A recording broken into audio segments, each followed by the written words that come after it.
Alright, let's go ahead and get started.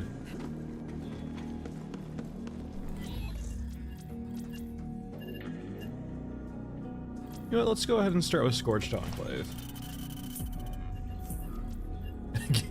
Get Toothy out of the way early. Why not? What else do we have here? Where's the killing? Sure. Alright, by law, go pet the dog. Who's a good boy?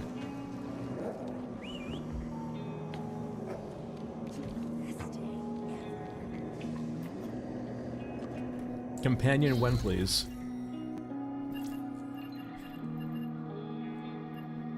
Hey, Jamie. All right. Character-wise, Scav Girl, sure. Oh, we're a little bit short. Oh no. Maybe not Scav Girl then. Let's go, old man. Old man.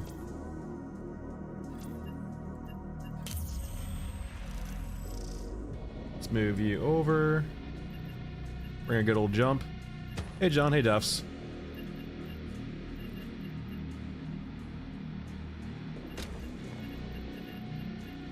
Need to buy some jumps. Vendors, Bundleton. Okay. Already had to jump in. Okay, we're good. And just some 50 cal.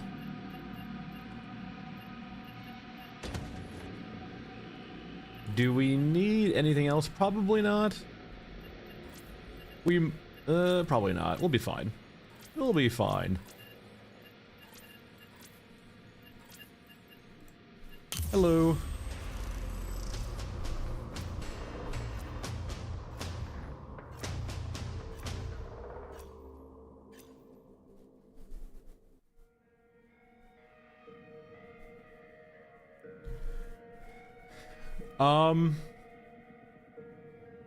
I don't know the tracks by name, unfortunately, so I can't exactly give you that. Well, time to dive another dump. They're all pretty good. I personally prefer like more chill beats. I'll let you know. I like the one in Elephant Mausoleum a lot, the one that only plays when you're in the hangar, very occasionally. Hold on, we didn't hit our spawn actually. You don't see me. You're not supposed to be here. Ugh. No, no, you get away from me.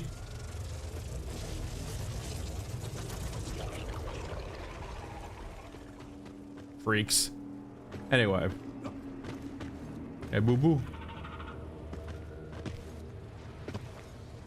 Alright, there we go.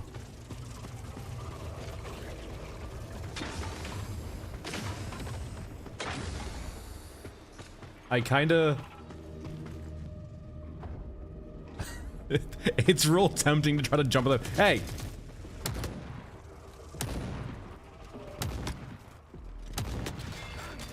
To try to jump at the back of one.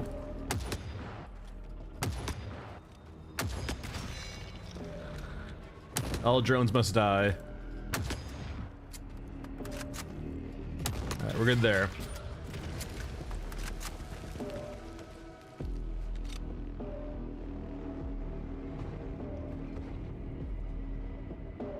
I don't see the commander yet.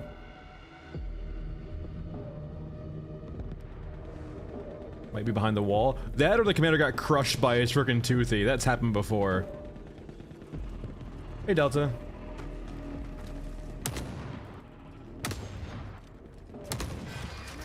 Taking fire.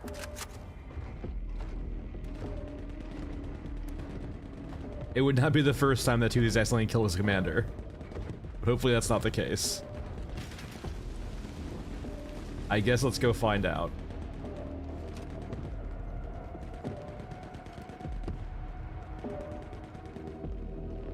Yes, go to the moon. It's pushing the other tank.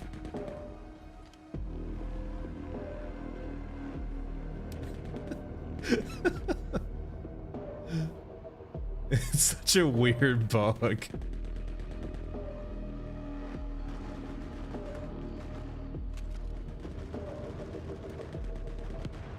Yeah, it's gone.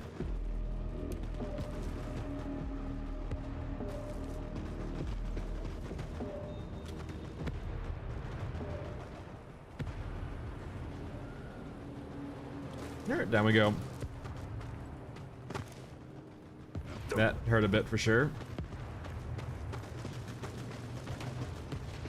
Alright, so we need to kill the commander, who's probably already dead.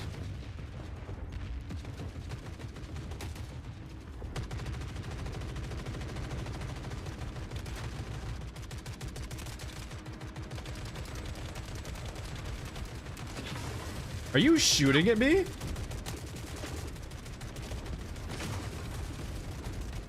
No, I guess it was by accident. Alright, is he here? No. Is there a crime scene here? I get this. I can't shake this feeling when he's trying to shoot me. I don't know why though. I'm not vibing with this.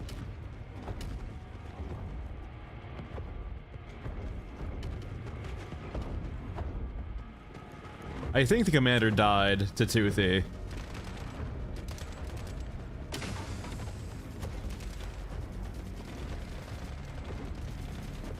there loot down here? There is.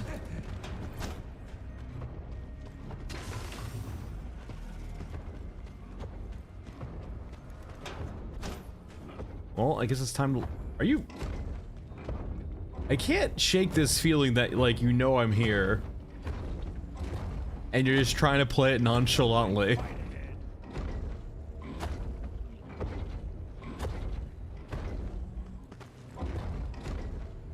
Alright, well, that happened.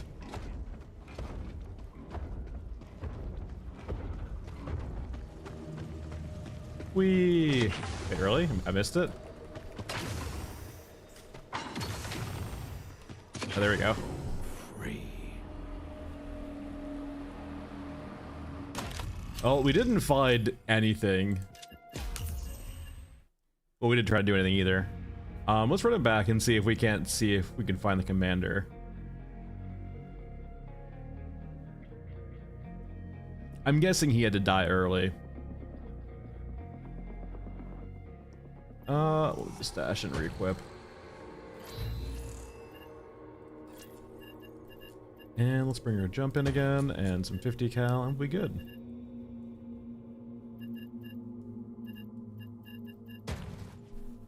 Let's actually bring in like, let's say 300. And we'll bring a scar with us too.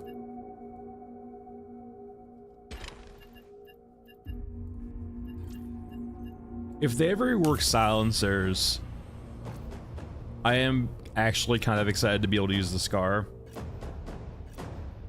Because like right now, when you need to have silencers for every gun really, you don't really want to rock a scar, but like it actually does just shred. As long as you hit your headshots at least.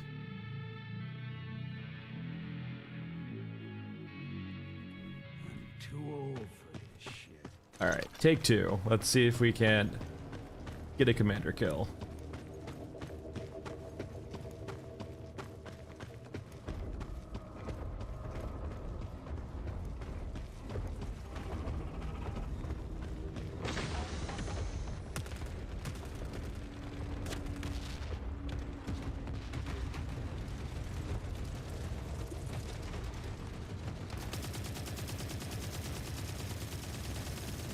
He looks hidden for now. Hey, Flames. Glad to hear it. Glad you're having fun.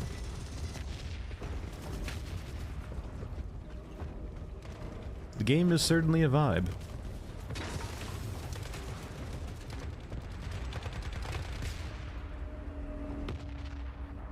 Is that him again? Did he spawn? Did he die immediately again?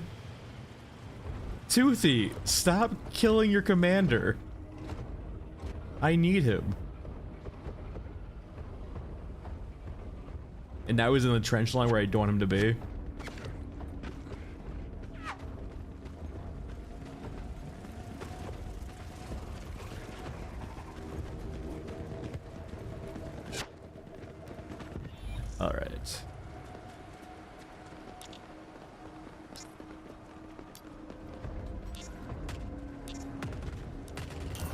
Alright, we're good there. No, no, no, no, no, what the hell? What the hell?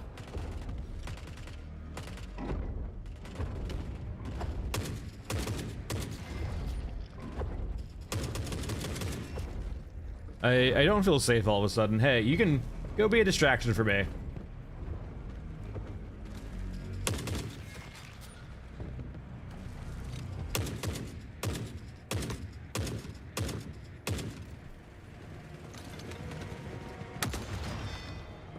Unfortunately, I think you're in the way where it gets stuck, so that's not getting done.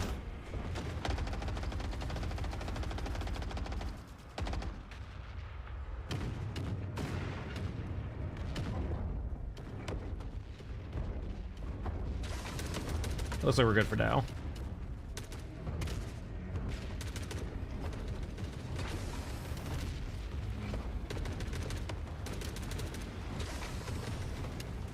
Yeah, I definitely am getting this vibe that Toothy's been murdering. Yeah, there's like a backpack. Right? What's the wrong backpack, I think, actually? Well, they're actually all the same. I think for your Ruska and your Europa, it's the same backpack. It's only your Age that has a different one for now.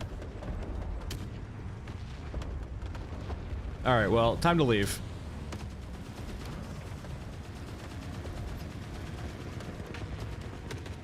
We tried. We need to kill some cyborgs too, but we can do that in a different map.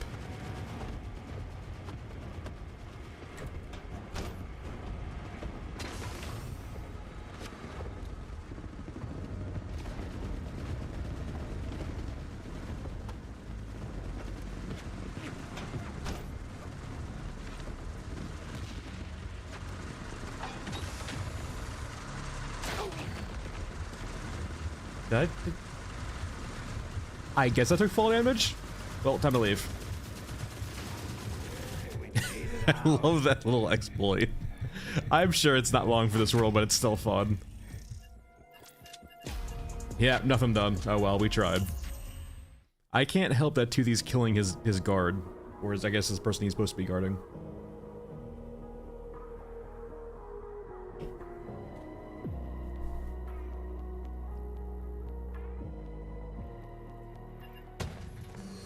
Well, we tried.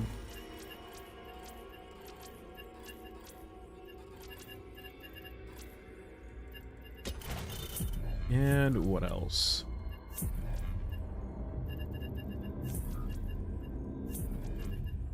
Sure, why not? We're gonna bring a flashlight for this, though.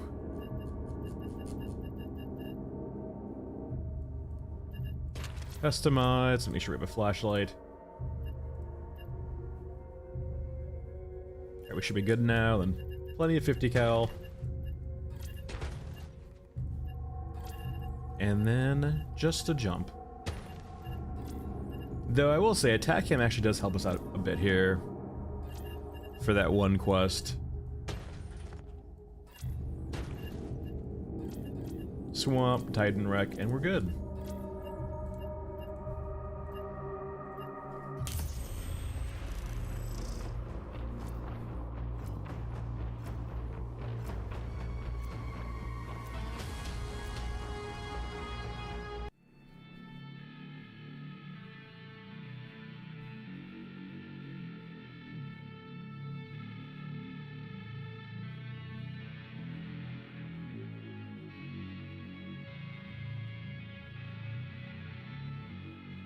Just gotta get through one more day. I don't know yet. I haven't I haven't started to write the script yet. I would not know.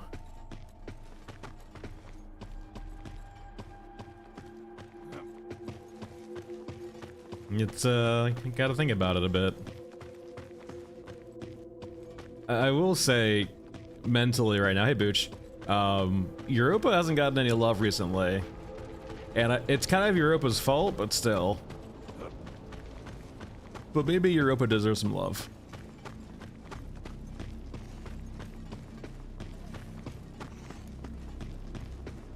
There is also, I guess, there's a degree of tension too, Panda.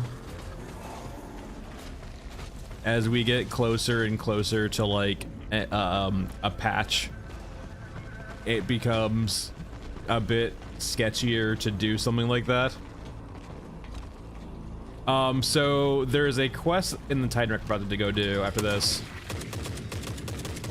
It's good for, like, actually, if you're a newer player, it's good for all of the quests to help you learn where containers are.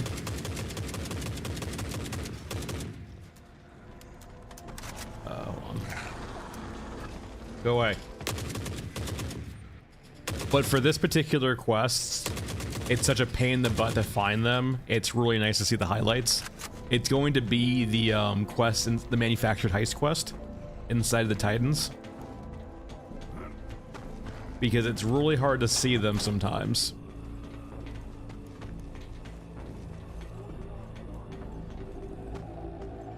Yeah, like there's a lot of stuff, Lil Papa, on like, and it's not even to, right, is like out of all of the units, your open inventory have a lot of, not variants per se, but mods.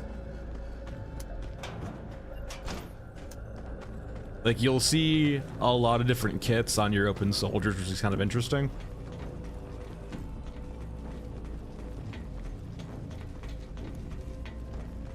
But there is like the tension rate where I might want to wait until the patch to do something like that again, but we'll figure it out.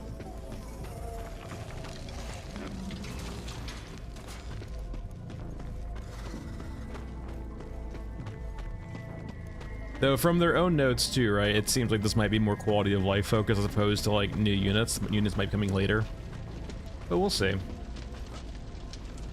But yeah, all right. So for this particular quest, there's a bunch of like, they're not even, I guess they're technically 3D, but they're like a pixel deep, and so they're just insanely hard to see on the ground. You can find them still, it's not impossible, it's just much easier to do with attack cam. Especially if you don't want to have to deal with it.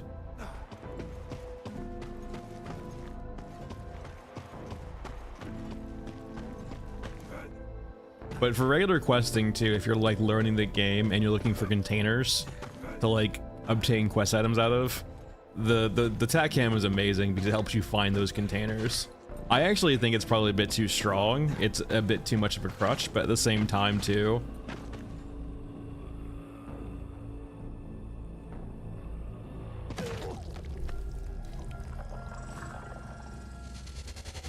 all right, okay. It's on stream, I guess. Am I learning from the tanks?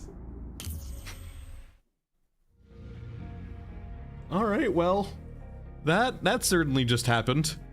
I'm a bit confused, but that certainly just happened.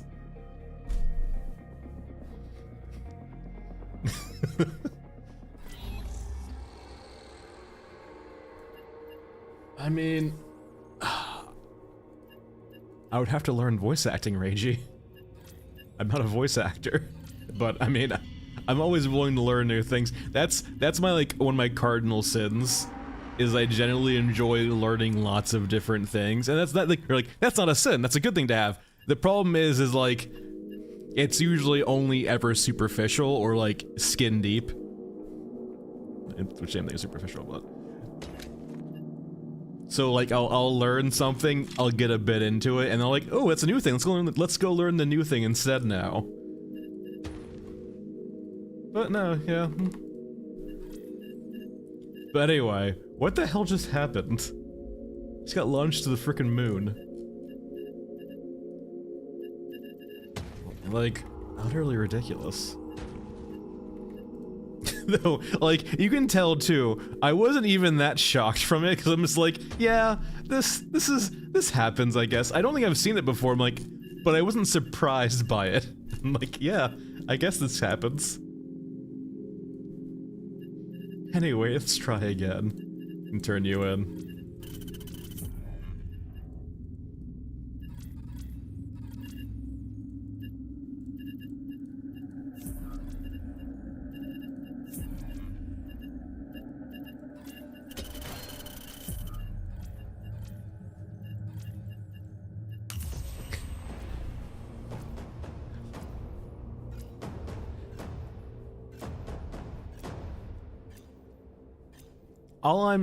All we need now is just parachutes, right? Like, that could be intentional. It could be just like the Vine launch program.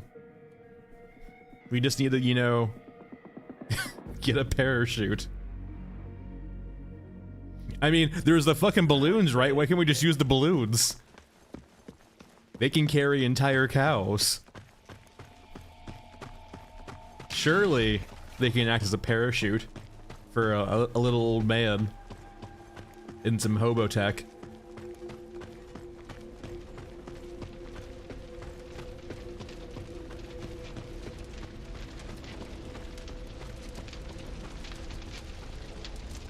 You know, it'd be crazy if I can actually repeat it.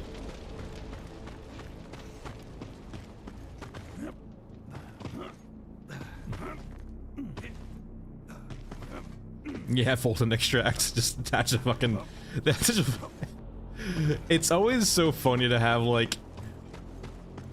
The Metal Gear games are such a weird blend of like crazy, like weird tech that's so unrealistic, but at the same time, like the gunplay and the stealth is so grounded in reality.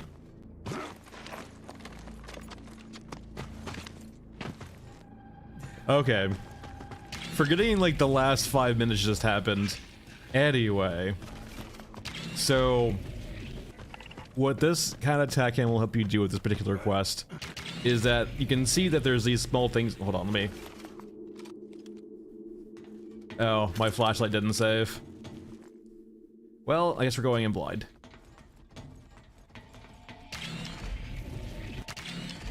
Okay.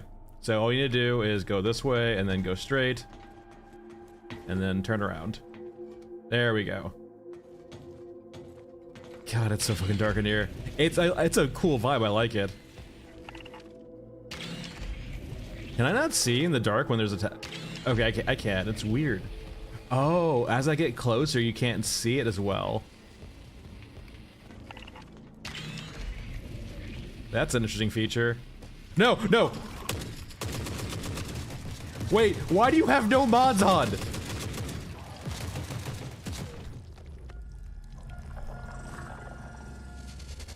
It was a stock scar. There has been some weird stuff going on in regards to weapon mods. Do I just like not have them? Do I need to buy new ones, or? For some weird reason with the scar right now, I think it's actually with all guns, my loadouts after I think die once, they don't save. Hold on. Like for example, like if I go to this now, like you can like watch the stream earlier too. It had the drum mag and then it had the flashlight, and now it has like stripped this preset of the actual items. It's such a weird bug. It didn't happen before. So like I guess when you die now, just gotta make sure your presets are fine.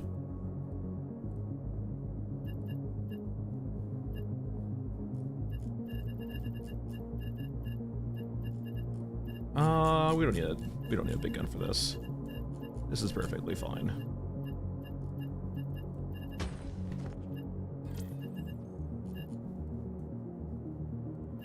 Alright, we're good there. Alright, third time's a charm. And we definitely have a flashlight now, so it's all gonna be fine. Nothing bad will happen again. Ever again. I wonder if Old Man's just cursed, though. That doesn't happen on any other character.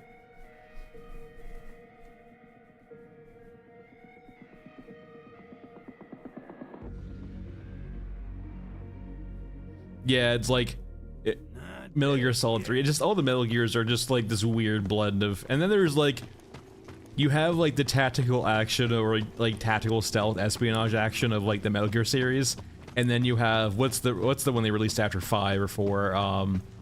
The one with Raiden. The one that's like it's literally like a hack and slash. It's a really cool game. Don't get me wrong, but like there's always such these like weird. It's just weird. Yeah, Rising, Metal Gear Rising, thank you, yeah. which is a really cool game, interesting game. But like vibe-wise, it's just like it's such the extreme in Metal Gear.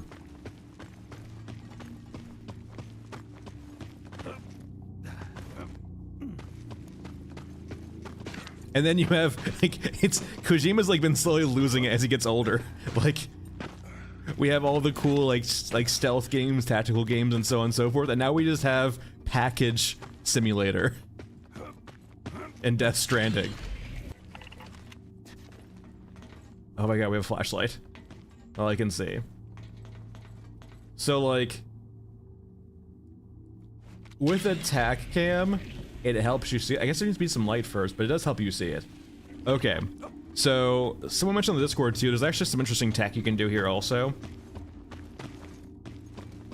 So as opposed to going through the back door or the front door, there actually is a hole in the top of the carrier here, which does let you get around the pop-in.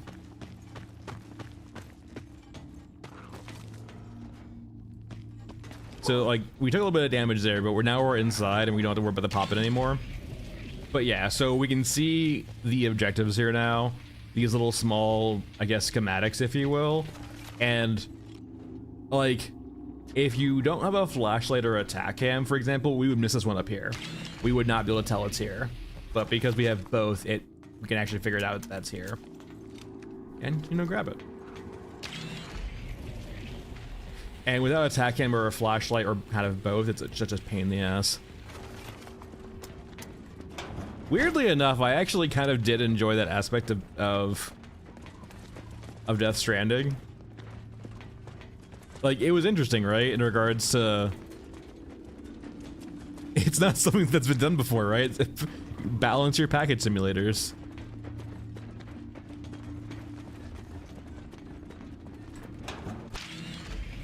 Alright, let's grab you. Yeah, Una Moss. What was there?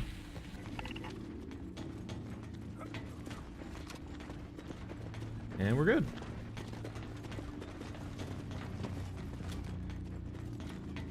I weirdly really enjoy, like, not every game will let you have an environment like this where, like, you're like wondering, is it just a black screen? Yeah, it's just a black screen. It's for me too. I can't see anything right now. And that whole aspect too is really cool. I would love some underground areas where it is almost entirely pitch black. Hey Zero, how's it going? Well, thanks for asking. How are you doing? Hey Raptor. But like, seeing the cyborg's glowing eyes in the pitch black would be so gnarly.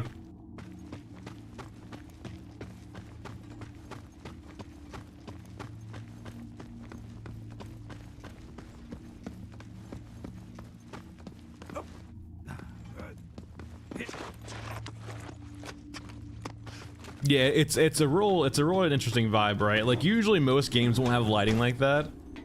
They'll usually have like at least a low level ambient so you can actually see.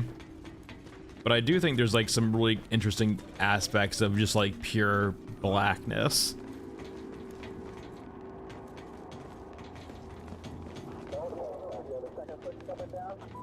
And like naturally the whole map should not be that, right? But like certain areas requiring illumination would be really cool. And you can have like light bouncing here and there too, right? That's perfectly fine, but like having really dark areas that reward flashlights would be nice. Toothy is part of, so there's a few aspects right now, like for the most part, every creature right now belongs to a faction. And you could just say it's the producer of the creature, not necessarily the owner. So for example, right, Euruscan Toothy is from Euruska, and so by default, it falls under Euruska's umbrella. However, Toothy is an AI, and one of the whole big things, at least in some of the the cinematics, is that there's at least a rogue Toothy in the city.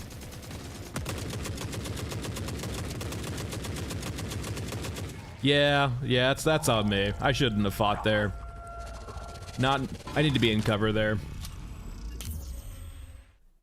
Yeah, it's like, so Toothy is like a designation, if you will.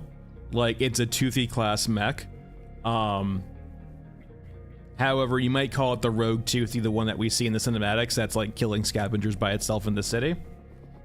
And the whole thing with that, right, is that Toothy requires biofuel to survive, and so he has to kind of hunt or salvage or, you know, kill things and, you know, take their meat essentially to live.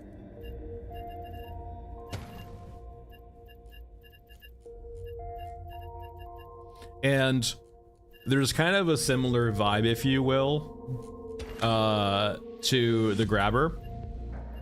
So the Grabber right now, it's all under the same umbrella of being Euruscan, but it's one of those creatures too we might see in the future have rogue variants of it. Like for right now, the Grabber in Cemetery functions like a Euruscan Grabber, but there's been, like, you know, speculation that, not just my own too, other people have said it too, in regards to the Grabber in the Cemetery kind of being its own thing, but for right now it's part of Eurusca.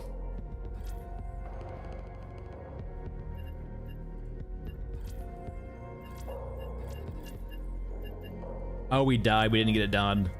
Let's start and do data waves first, and we'll head down that way. Do you have a flashlight on you? You do not. I need to fix that then.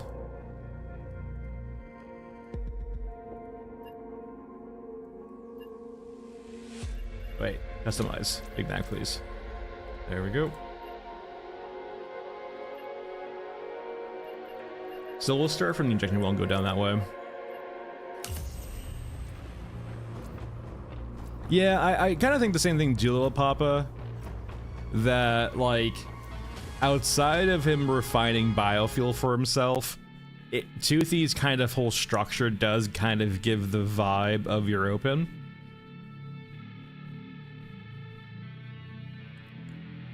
Well, Zero, so, like, you know, you thinking he's a Rogan is perfectly fine because all of the cinematics kind of point that way. But, like, the lore of Toothy is that he is made by Eurusca, but it's an AI. And so during his, like, deployments, eventually he decided to say, fuck this, I'm gonna go off on myself. And that's where the whole rogue aspect of Toothy comes from. Like, the Toothy you see in the cinematics of the game, that is a rogue Toothy. The Toothy we have in game currently is not gone rogue yet. Or it's a model or version of Toothy that is not rogue.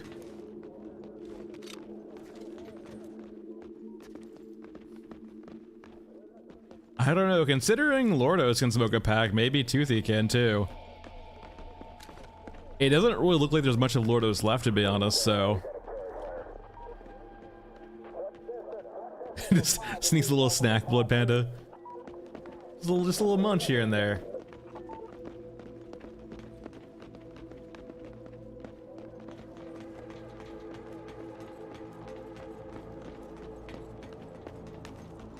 Thanks, Delta.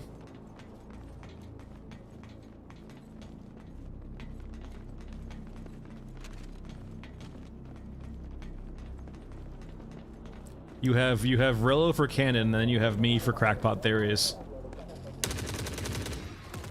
Oh, there's a sniper in there.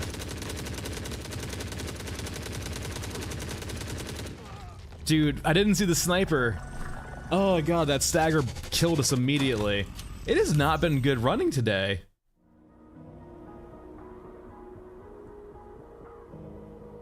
I gotta shorb a bit. We've been dying a lot today.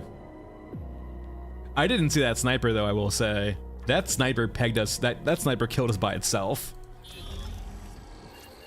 That instant stagger, and then, you know, 600 damage along with it too. It has not been good running today. Alright, are you still... Yeah, this one's perfectly fine. Why is the scar breaking?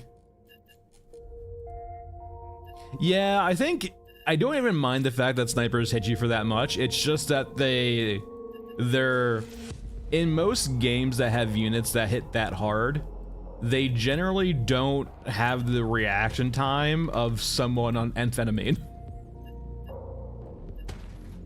Though, I mean, considering it's the far future, who knows? Well, I imagine they would have to communicate, right, Delta? Like, does it have a modulator? Who knows? Maybe not.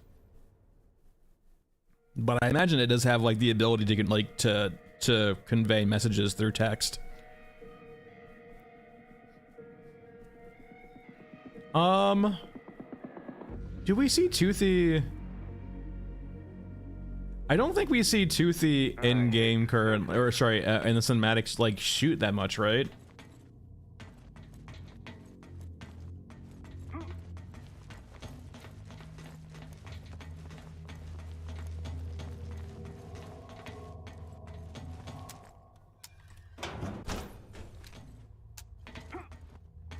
Yeah, Toothy has like plenty of ammo, right? But like if it's a rogue Toothy, how does he resupply his ammo? And he might not. I mean, he can salvage around too. There's probably plenty of ammo he can probably find. But when you're a mech that size too, God, Ragey. When you're a mech that size too, you can probably just kill a lot of infantry just by beating the shit out of them. Like, you know, you don't necessarily need ammo to survive. And that'd be an interesting thing with Toothy too, right? For example, maybe Rogue Toothy is like so rogue, or has been rogue for so long, he actually doesn't really have ammo reserves. He just is more melee now.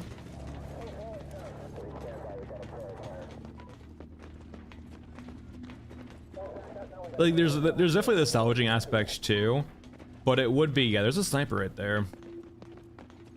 It would be interesting too to see more melee stuff from enemies also.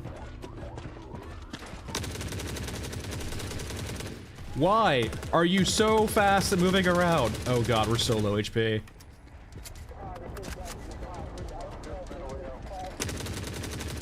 And those snipers, we're just not having a good time today, man. Yeah, I probably should have killed the sniper on the spot.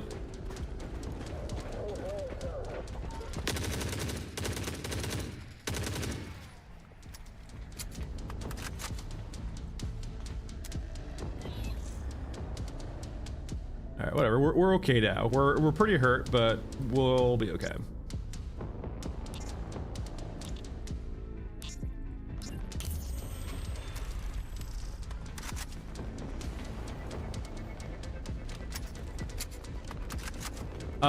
Define struggles somewhat.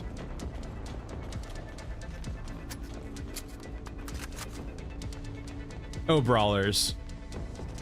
EODs have nothing on brawlers.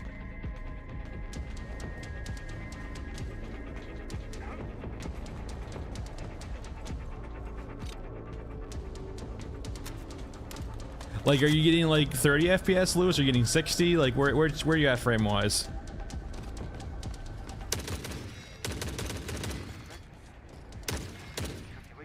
All right, we're good for now.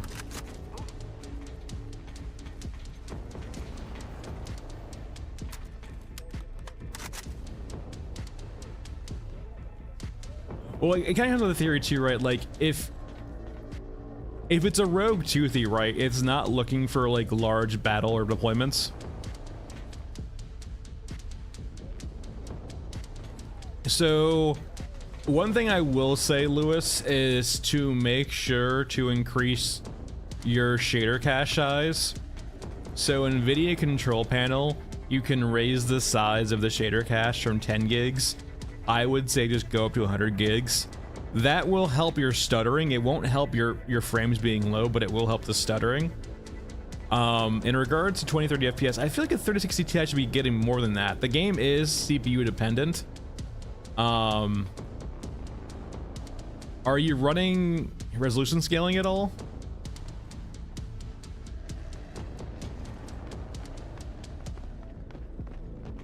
Like, I would say to check your like all of your settings and drivers to make sure they're up to date, and make sure like your BIOS settings aren't messed up or anything like that. Like, for example, have XMP on for Ryzen chips. to make sure you actually have full speed memory.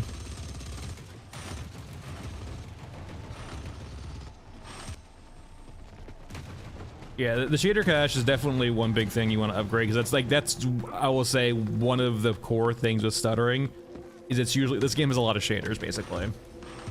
That and like essentially too, when you have so many games now in like Unreal Engine 5 using shaders, it's constantly having to replace the old ones with new ones for different games.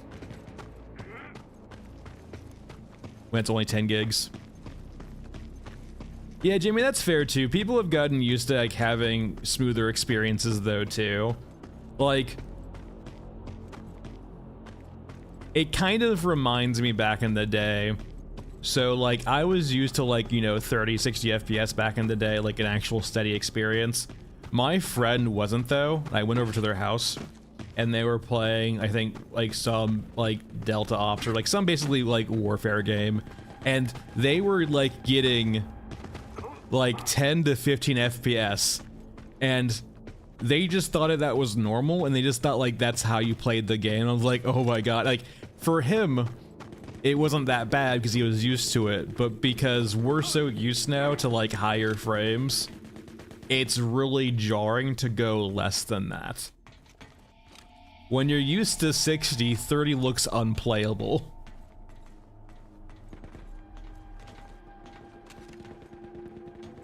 I should go in the back way. I feel like there's gonna be popping if I don't.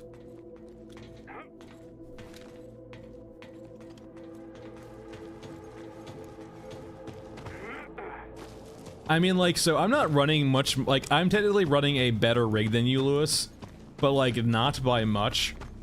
I have a 5800X, a 5800X, and then I have a 3080. So like, I do have technically a better machine than you, but not by all that much.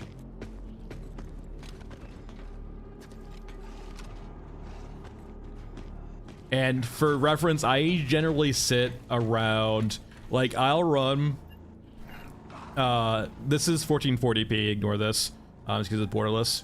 I run 1440p, I will occasionally run this on, it just depends. Some maps don't do well with this on currently. It's buggy, so I just keep it off early. Play about 60% scaling, and then all high, and then medium particles for bugs. And other than that, like, I get around 60 FPS on every map except for Mausoleum. 60, like, plus FPS. Elephant Mausoleum is the only map I do really, like, not that great on.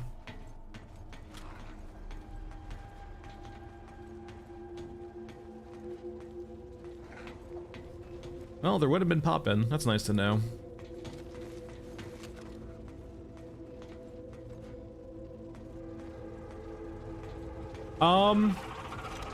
I would, weirdly enough, say, like, actually going to, like, a subreddit would be better. Like, I'm sure PC Master Race probably has a bunch of stuff to get you started in the this side little thing. This side, what's it called? The sidebar? Yeah, like, I would say go to, like, the PC Master Race subreddit and then look at the sidebar. They might have stuff for, like, newer people looking at buying into PC gaming.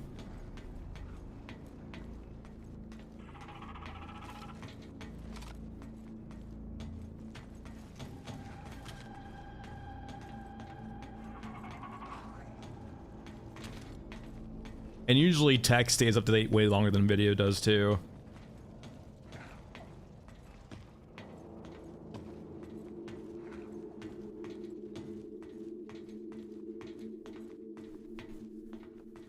Yeah, there's budget builds you can do around.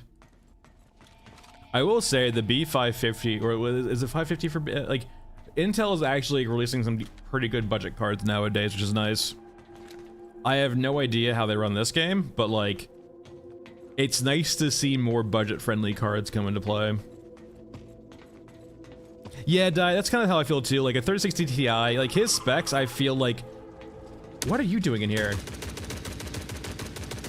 Like, his specs doesn't feel like he should be getting, say, like, 30 or less FPS. It feels like there's something else at play there.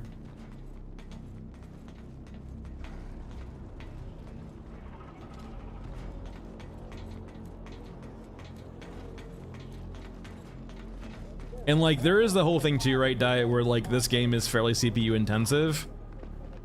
But like a 5600X isn't like an old processor by the means, and it's like considering I have a 5800X on this machine, like it's not too much of a downgrade to warrant that much of a loss.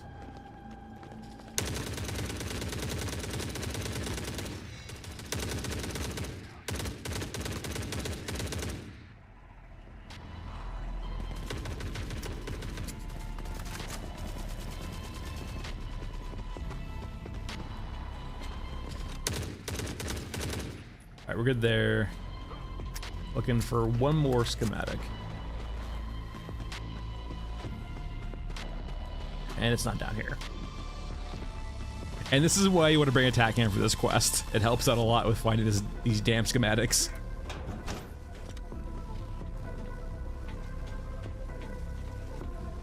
Yeah, that's your older brother then. Like, if he's well informed on PCs, might have a good, like, or he might have a little hand-me-down too. Like, there's always a ability to buy used also. Especially from, like, a known source, like, a relative.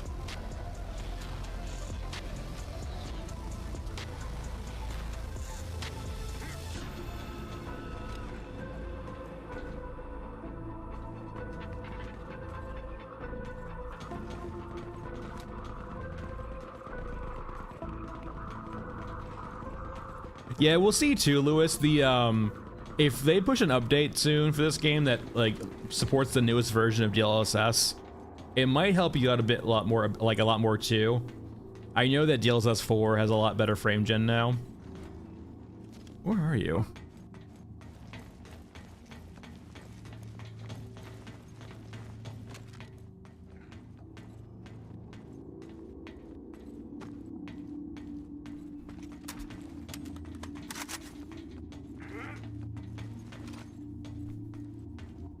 So it's not here. Do we have all three? Yeah, hold on.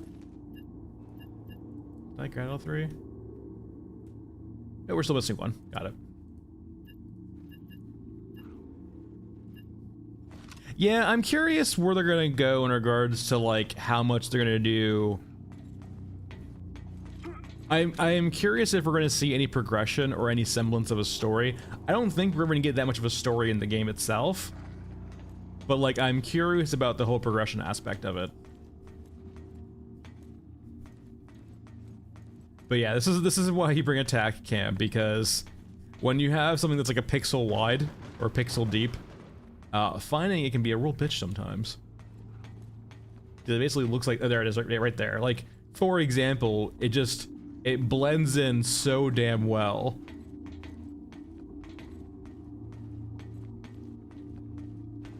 Yeah, like yeah, like, so, like we won't ever see like a main story per se, but like it's kind of like my point in regards to like, you know, not an ending but a conclusion, but like not a story but like a narrative, if you will.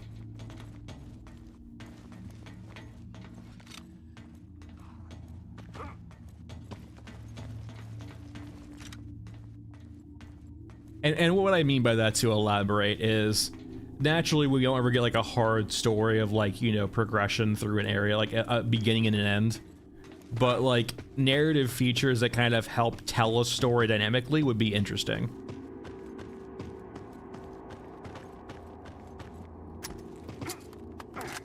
Alright, I think we need cyborg kills and then it's time to leave.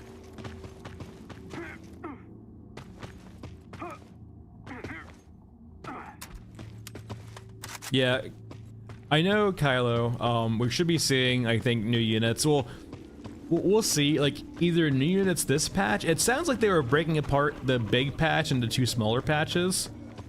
I might be misunderstanding. But it sounded like they were breaking it apart into, like, first a quality of life update, and then the later update would be, like, the main content patch. But I might just been misunderstanding.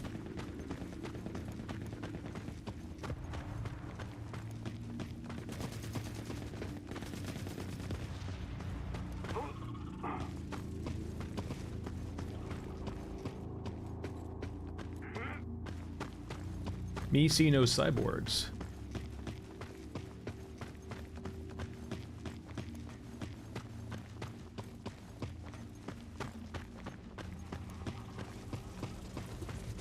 But yeah, new units, new guns, or just not even new guns per se too, just reworked guns would be nice also. Right now, a lot of the guns feel really samey. It feels unfair, like, saying, just do what Helldivers did, when, like, there are different team sizes, and Helldivers was, like, what, in development for how many years? But I do quite generally enjoy Helldivers' take on guns, right? Like, you don't really have the ability to customize your guns, but what they do have is a large array of guns that each feel different in their functionality. And there is some overlap, but there isn't a lot of overlap.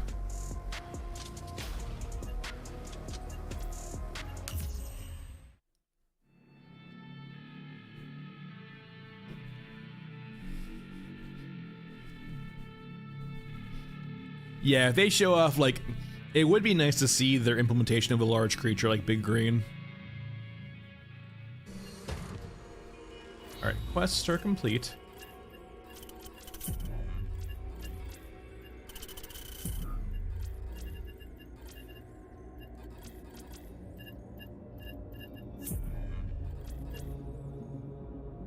Yeah, that's a big thing Blood 2, right? Is more synced animations. I wouldn't even say synced animations too, right? Like, just a system where they could hit each other with melee attacks and like not act so weird. Because it's like right now what will happen is that the mechs have an issue bringing their guns to bear to shoot each other. And so what will happen is their AI will eventually put them into melee, but they don't have melee attacks, they just kind of kiss.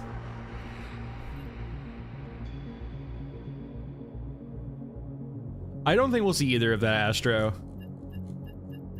I would be kind of surprised if we saw either of those. The maps don't really support players having any vehicles. Like conceptually, right, if you had a buggy or a mech, what map would you take them on where you wouldn't be immediately annihilated by, like, the entirety of other factions?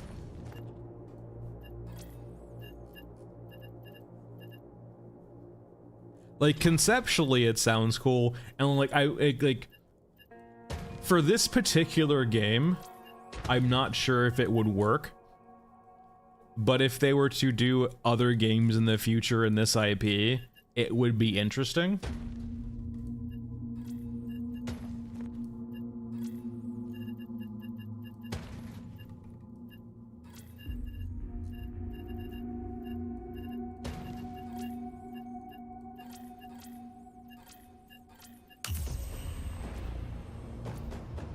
Yeah, so like, you are right. For the most part, if there was like, say if Big Green came out right now, hold on. And ban. Anyway, if they were to like release Big Green right now, there's only 2 maps they could probably put Big Green on. That's being Asha Mesa in the center, or Elephant Mausoleum on the far side where the mech spawn. The Eurescan mech spawn. Now, that being said, with a colossal unit like Big Green, let me actually just go up here, I can show you. This is a much better actually talking point. Very convenient area to talk about this. So, right now, one of my critiques in the sound is that the battles fall, like, right now they don't generally have any ambient sound effects. Sometimes you might hear distant gunfire, but it's very rare to have like a passive ambient sound effect like that. And usually it's it's very subtle. And actually, should I go over there and show it? Eh, this works.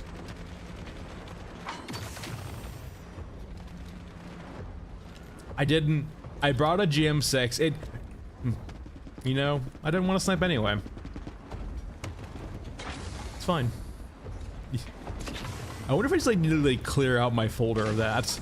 Maybe it's like just all bugged. Anyway.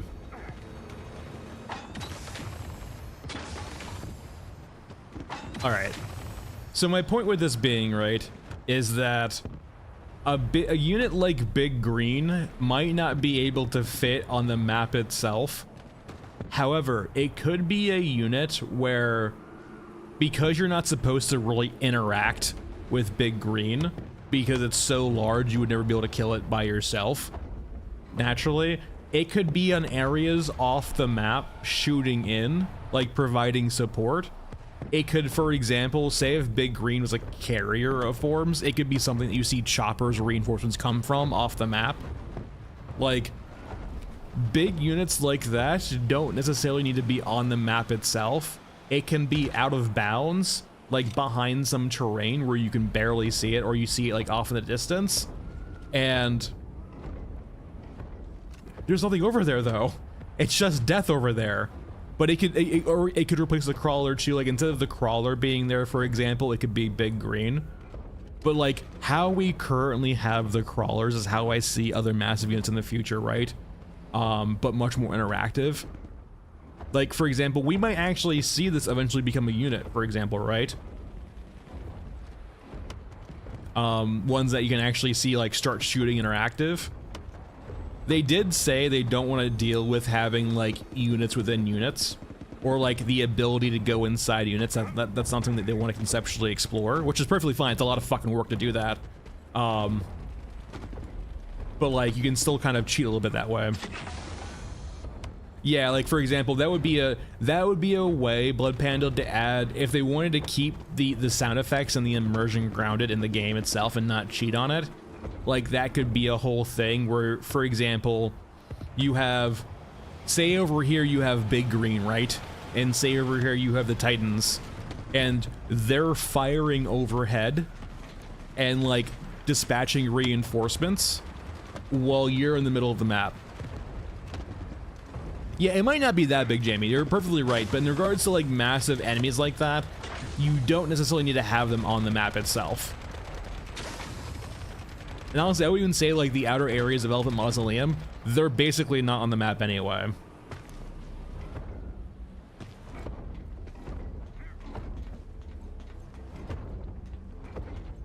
So Big Green is, there is a, hold on, are you, oh, you're just dead. If you look, so Google like Forever Winter units, Lewis, and look at the images. There'll be like a big concept art image of like a white background with a bunch of different units. And like the far back right side is Big Green. Hold on, let me go.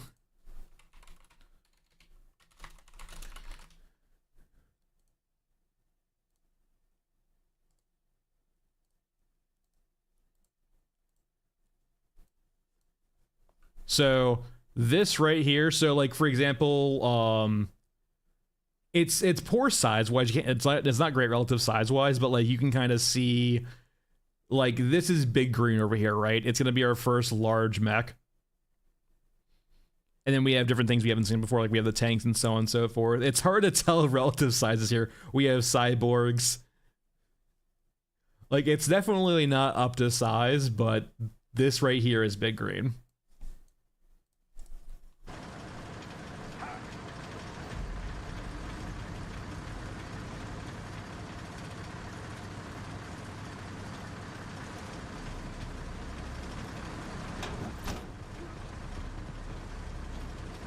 And it will be the first Eurasian mech.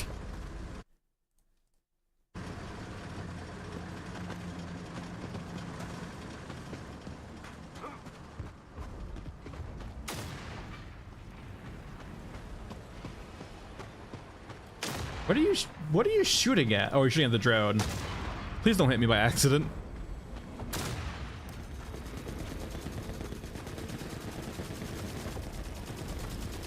It's so weird too, like every single mech shoots guns that are like insanely low velocity, and then you have the tanks shooting just high velocity shells still. I wonder if I'm actually genuinely curious if we're gonna see that change in the future.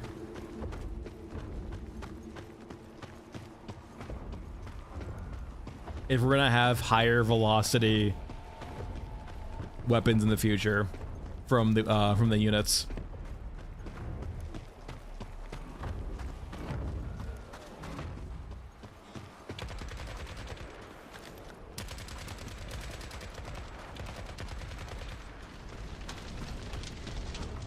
I wouldn't say low velocity though is rule of cool. Like, there is the rule of cool, don't get me wrong, but I don't think low velocity guns are cooler than like, you can still have cool tracer effect with high velocity guns.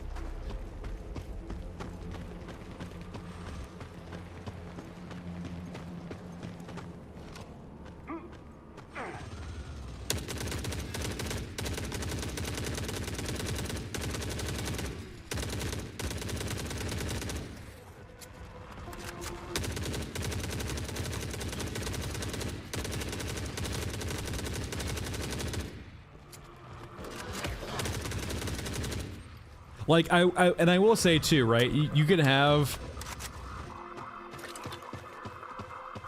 like, there is certainly a trade-off, right? To, like, you can probably make battles like much more atmospheric with slower velocity shells, but fewer of them. Like, if you want to have battles feel atmospheric, you probably need a lot more if they're high velocity. I'm sure it has guns that are probably considered artillery.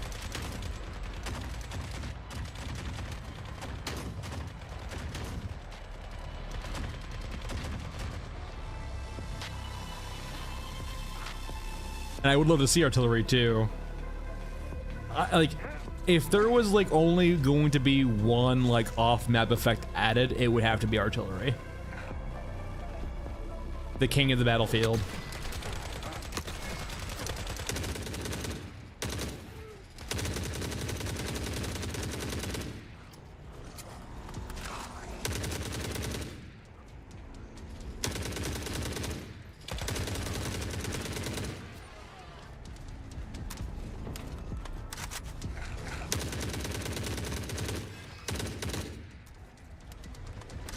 Yeah. I feel like they've gotten the memo too. Oh, counter artillery? No, you just survive it. Or you take cover, right? Or you stick to the trench lines. You stick to cover.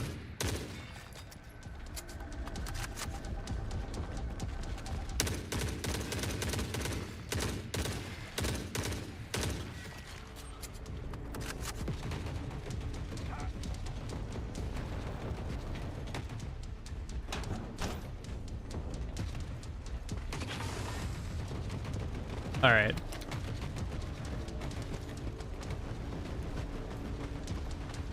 So my second point when we get up here, right?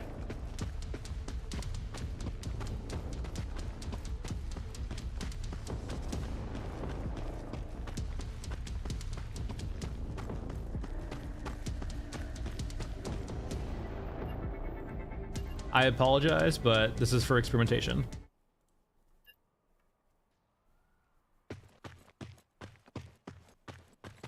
Now, I will say some maps do have ambient sound, like gunfire playing off here and there in the distance. But like, just, it feels like this map, or this like in general, so many maps are missing like just ambient sounds when nothing is happening.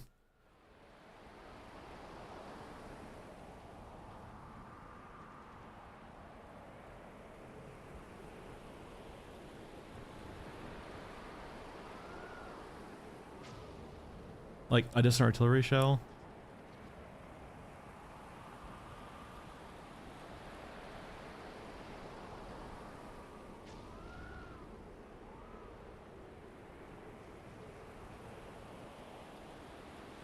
Yeah, like, so there's like occasionally sounds of distant like artillery or explosions, but other than that, like, there's like, outside of the map you're currently on, the rest of the city has just no fighting whatsoever. And I feel like there should be sounds of distant gunfire, explosions should be loud in the distance. And like, if you don't want to fake it, sure, But like that's where the whole off-map kind of stuff comes in, right? Like you have units off-map fighting to fill the soundscape. Yeah, but like for example, gunfire goes a long way. Like you hear gunshots for a while, right? Like if there was fighting over here, we'd hear it. If there was like, there's certainly some elements to like, and the biggest thing is I want it to be like it creates contrast, right? So when the city is actually rarely quiet, it feels serene. Like it feels weird, like. If you ever use like a white noise, like a fan, right, to like fill up your house with like white noise, for example, turn that off and just listen to how I'm gonna die here. I'm actually apparently quite low HP considering this might kill me. Okay, we're good. I'm in like low HP. I'm hearing heartbeat sounds, but no, like. Having the sounds of like these maps be filled with gunfire, even when you're not currently fighting or things are spawned in, helps add contrast to like when things are truly science, because it will make the maps like night shifts even more terrifying, because the sound of nothing or the sound of silence will be so weird.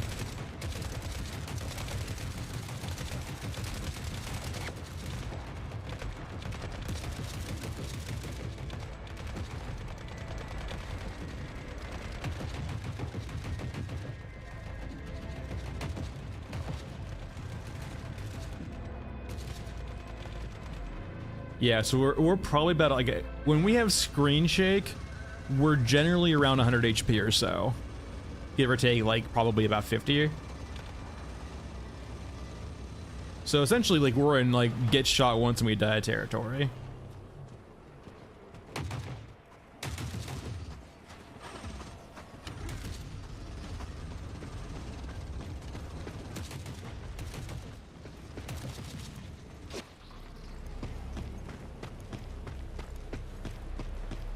Yeah, I think Elephant Mausoleum might be like one of the few maps that actually has a bit of distant gunfire, but it's very quiet. And it's like one big thing too. I want to see that like there's so many turrets in that map. I wonder if they ever plan for them to be actually functional. It'd be a lot, but like, man, it'd be cool.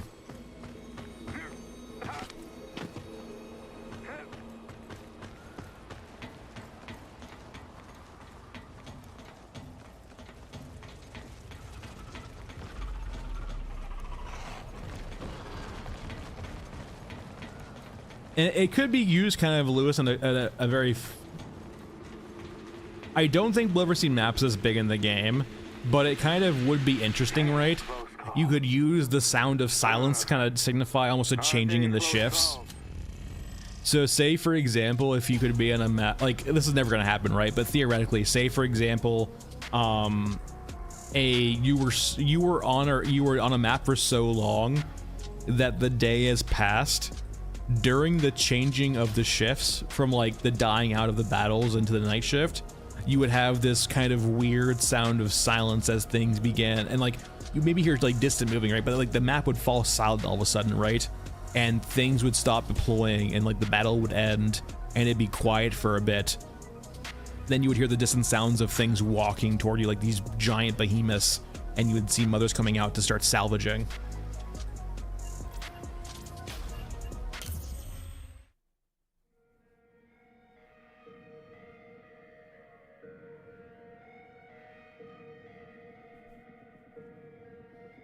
Yeah, there's a lot of concepts too, Jamie. Like, they did say, Jamie, also, that, they have, like, a lot of the models done for units currently. But, like, a lot of it's just currently waiting at the implementation, right? Like, the coding and, so on and so forth.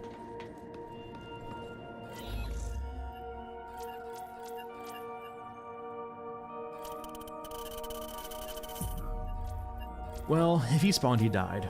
Oh well.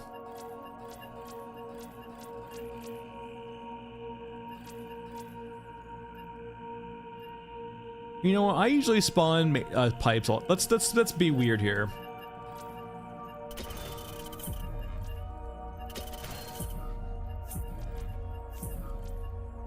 I don't think I really want to bring you. Character, Massman's fine. Robot on robot violence.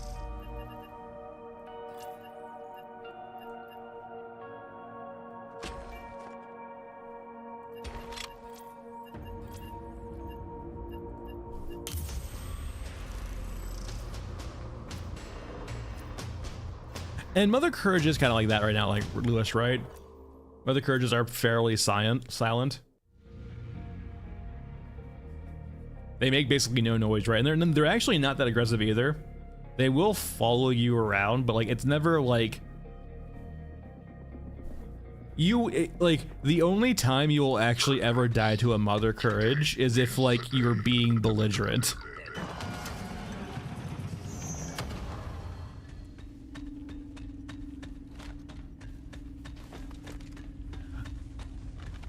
I think the big thing, Lewis, right, in regards to horror, like stealthy elements like that, it just requires a lot of like bespoke work to make that work. Like for example, like Alien Isolation's like one of my favorite like stealth or horror games, but like it's good because it was only really ever that, right? It didn't try to be an action game.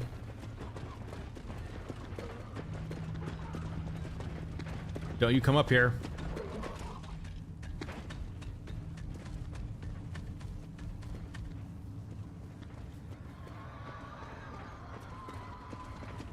I have a gun. It's got 10 rounds. No.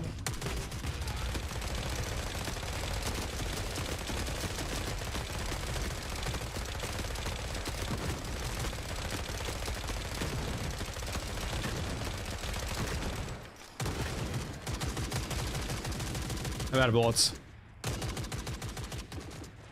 Leave me alone. I'm just a robot.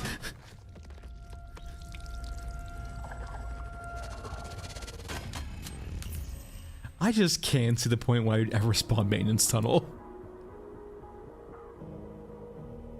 It's such a bad spawn.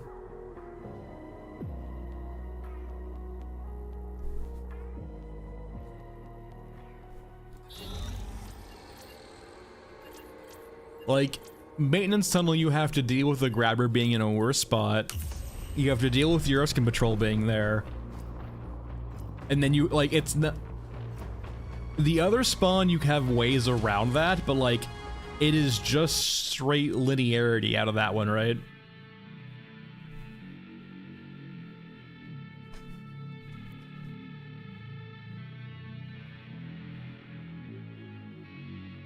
Perhaps today is the day.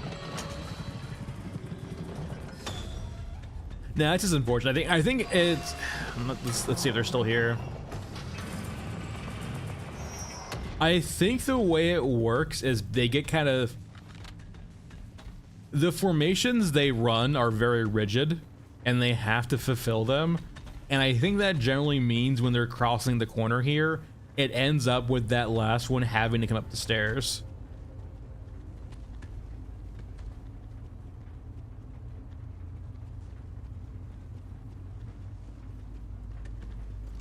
Today is the day that he takes over. He is Skynet. We're in the nuclear launch bunker. We're going to fetch the codes.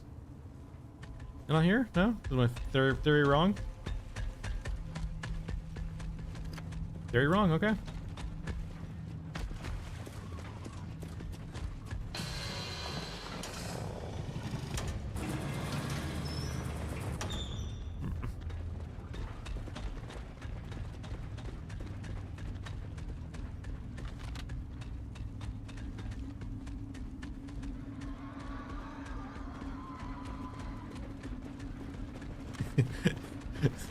He's just looking at his logs.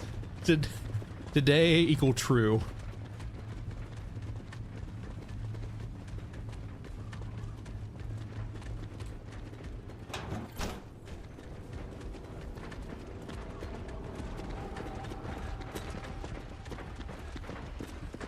You know, I will say,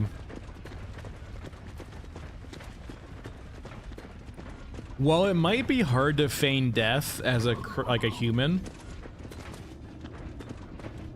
like that has to breathe, it would probably be pretty easy to feign death as a robot, right? Granted, I think a lot of creatures in this game have like extra vision, right? Or extra, like they don't see only in this visual range. They might be able to see your power output, perhaps. But it would just be like fun to see like a, you know, a deceased or like a faking death gunhead. Who's a good boy? Who's a good boy? Did it see me? Oh well, that's unfortunate. I was giving you high praise.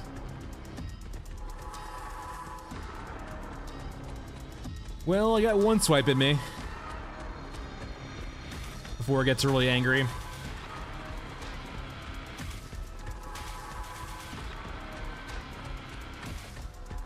I'm surprised you didn't too. It no.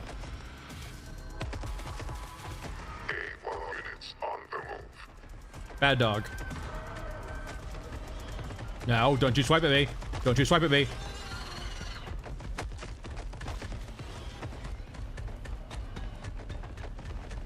Oh, we're getting shot now. No. Okay, I'm in one shot range now. Close the door.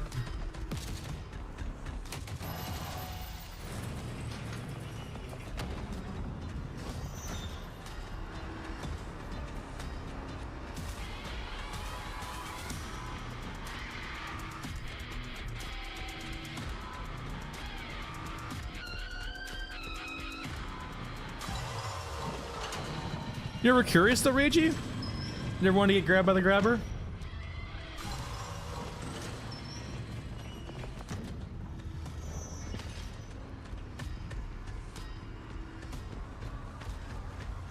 Also, too, considering there's water here, right?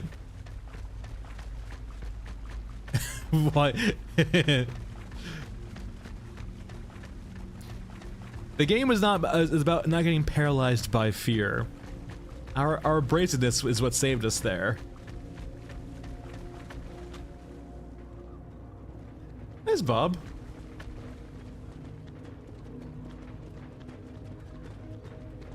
What the dog doing? Is this worth trying to get? Probably not.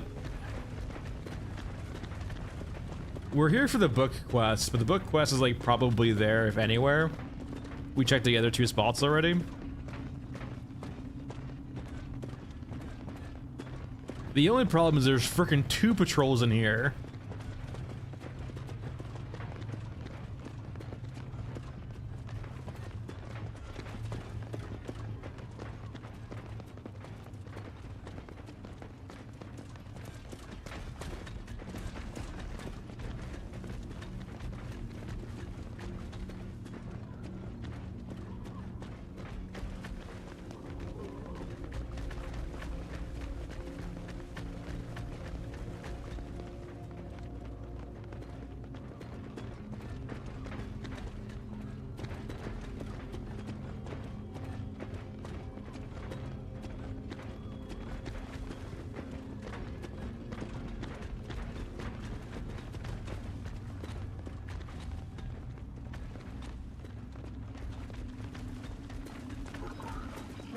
That's not good.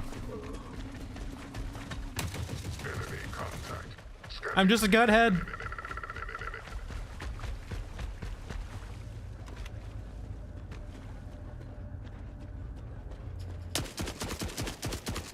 Eat my surplus.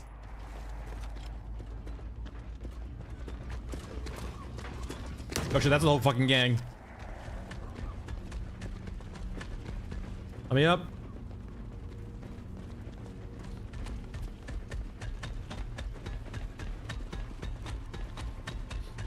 Yep, I know, like that. Yeah, like that was his whole thing, right? Is like the cultists were Rilla's idea, or like Rilla's thing.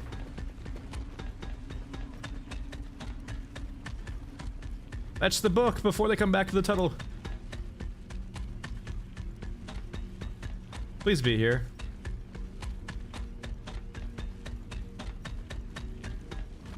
The book is not here. I've been bamboozled. There's either like a fourth spawn that I'm entirely unaware of still, or like it just doesn't spawn sometimes.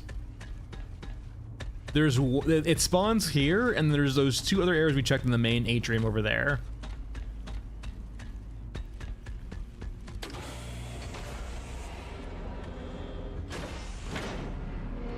I apologize. I'm gonna go this way. I mean, not HKs can't spawn in cemetery because you basically get one right off the rip in the grabber.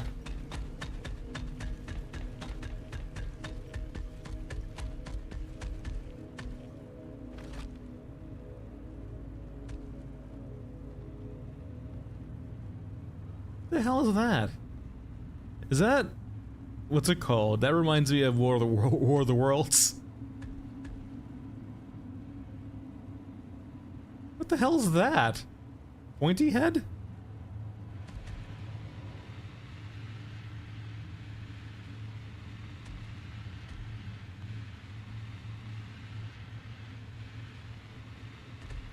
Forever sus.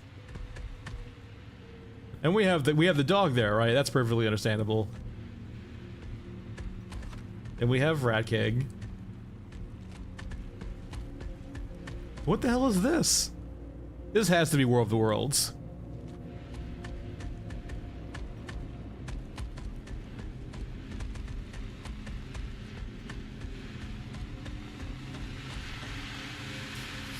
Oh.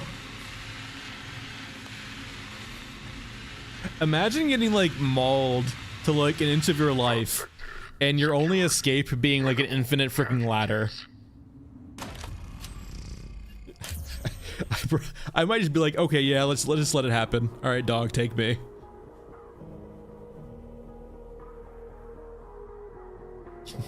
Where are those guys just chilling on the ropes?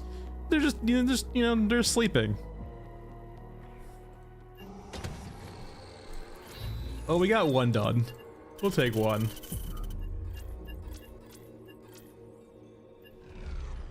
It's time for a scrapyard, I think.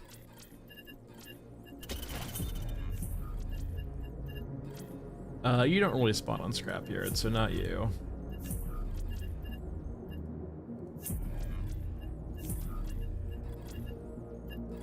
That works.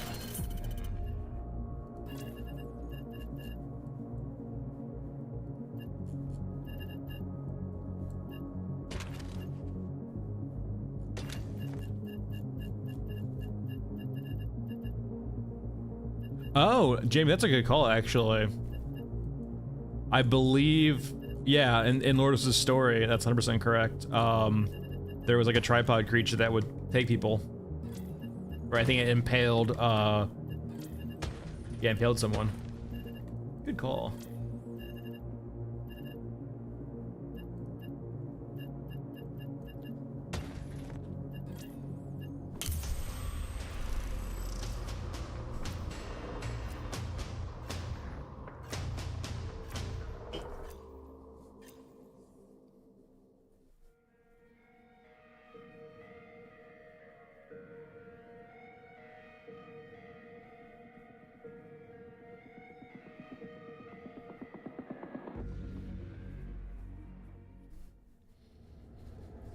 I mean, I wouldn't mind the concept, Bob, of like the grabber being stunnable when it grabs someone. Add some counterplay to it.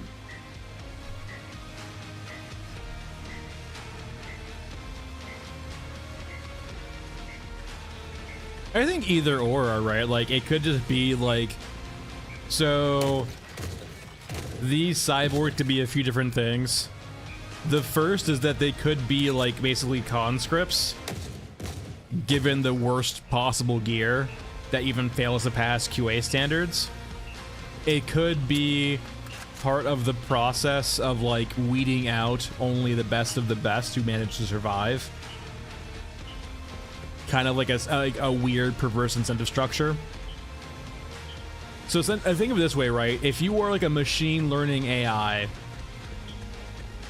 so like there's part one, right, where they could just be the lowest rung of citizens of Eurasia, and because of that, they can't afford nice things like higher cybernetics. The other thought too, right, is if, like, for example, as a part of machine learning. So if you're unfamiliar with machine learning, right, essentially is this. Imagine doing something not 1,000 times, not 10,000 times, but like millions of times over to find the best approach. That's essentially how machine learning works, right? Is it basically figures out, you know, over 1,000 billion iterations, right, what works and what doesn't. And so, say if you're a Eurasian AI and you have a huge population, right, and you're trying to win a war, what you might do is do kind of, you know, human machine learning. And how you do that, right, is you give a bunch of just really shitty, like millions of people, like the same thing or different things, if you will, send out into the field and see what works and what doesn't, right? And then you iterate from there. And the ones that survive, they move on. Yeah, you could view it as wasteful too, right? But like, let's keep in mind too, one of the theories about Eurasia is that, or not even theories, but like one of the statements about Eurasia is it currently has a population boom. It has too many people.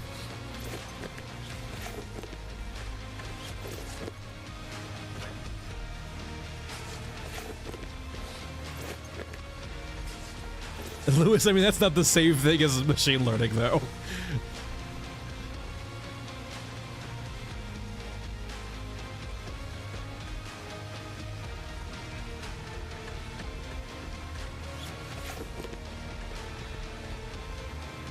Yeah, and there's always a thing too, right, where like you could view it in a different way also, where as a part of a resupply, right, it's kind of a dual purpose solution where you need to resupply the front lines. How do you do that? You make the people the resupply.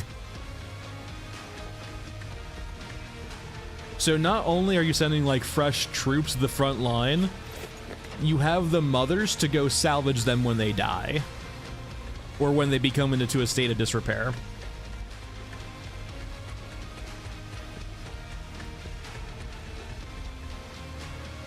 It's, for example, why they don't care to dump them onto the field by the truckload, by the plane load.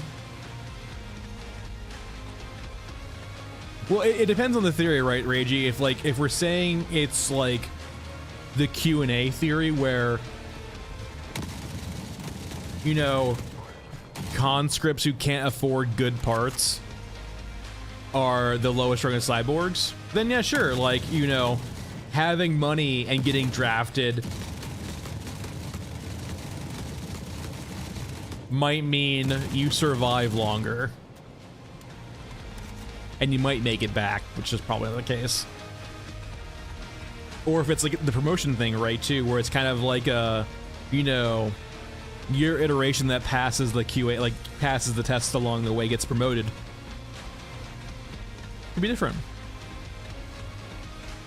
But if it's like a corporatocracy, like a corporatocracy in Eurasia, where like there's a very clear kind of caste system, if you will, it could be that like if you're in a certain caste in Eurasia, when you're drafted to serve Eurasia, you might have access to better gear through money.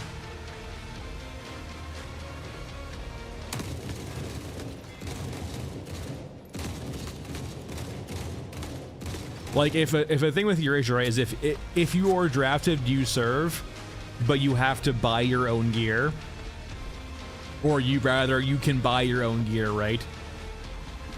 To help them survive, you might have situations where your family or yourself will, like, you know, buy yourself certain augmentations. And that might play into the whole corporate structure too of Eurasia also, right? Come buy my parts, that might help you live longer.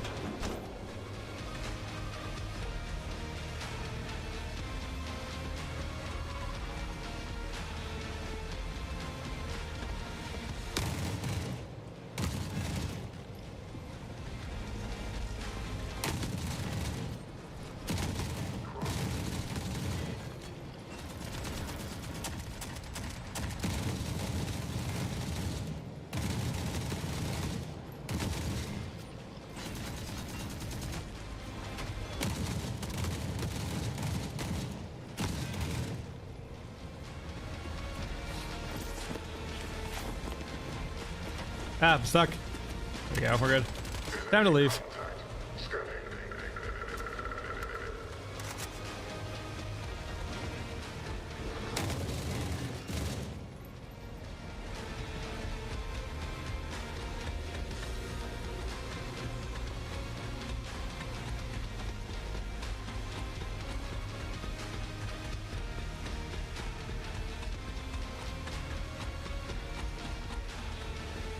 It also, it begs the question too, Little Papa, though.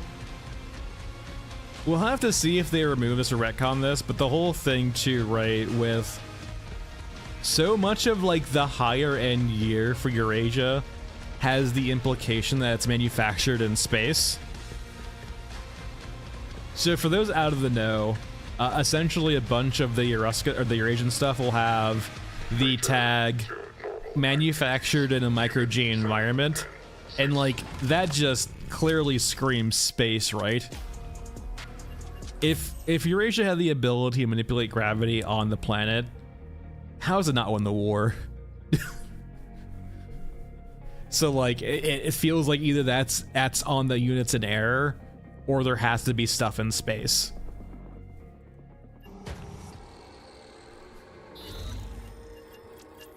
And it could just be the thing too, right? Where if that's the case, there might only ever be so much space production.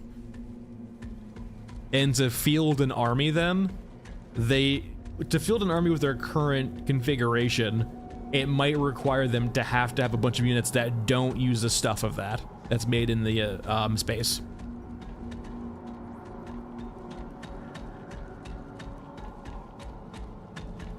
Yeah, my current idea, Frog, is to, considering Lordos's story, like, there might be a lot of infighting that we don't currently. So Miles and all of them have talked about too, that it looks so cool.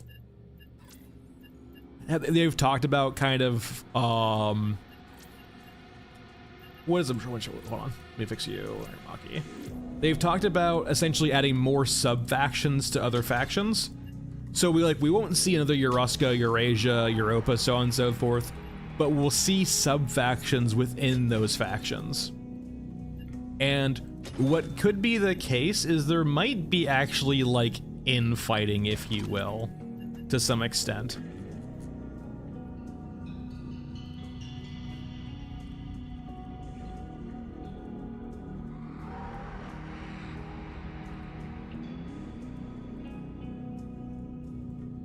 Perfect. Beautiful. Not even like breakaway, but just like breakaway in the sense that they're no longer on the command structures. So once again, like the way it kind of works, right, is that every single theater is its own little like self-contained entity. So for example, we're on like the west coast of the USA, and if there's fighting in like even just like, let's say Alaska or Mexico or South America, like that's an entirely different theater that's entirely detached from this, right? There's no intercommunication. And so if there's ever instances where, say for example, if Euraska and you're like, let's say Euraska won the war in Mexico and they have nothing else better to do, like let's say the fight in Mexico's over, right? They might break up, like they might not know what to do anymore, right? They might break apart to their own faction, or they might like say head north and start fighting the West Coast USA.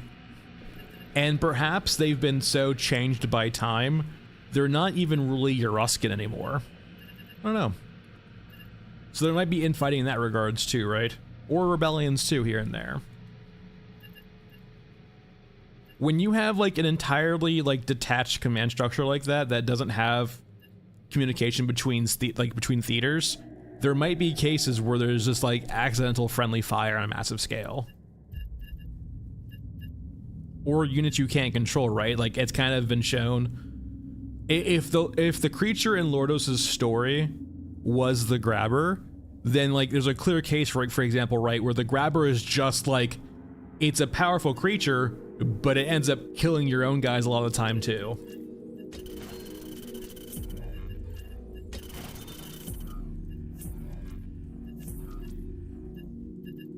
It does kind of feel like I said in my video too, like the names in the back of the grabber, it's hard to think of what else that might be.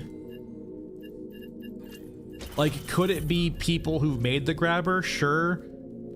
Like, consider, I don't know, it feels like almost like people, like friendlies who have died to the grabber.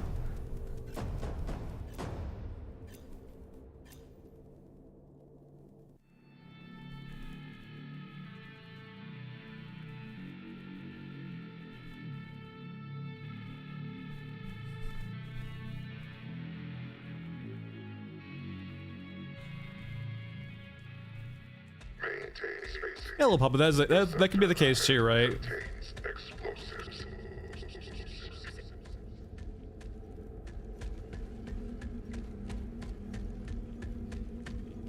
Hey, Daddy.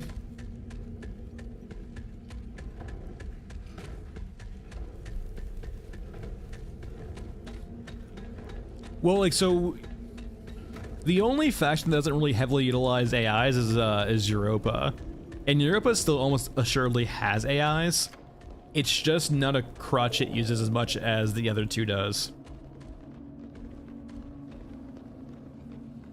Technically speaking, we only really know of the matrons.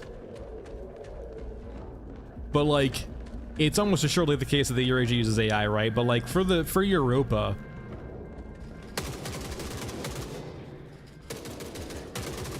it doesn't really feel like they use AIs at all, or very sparingly.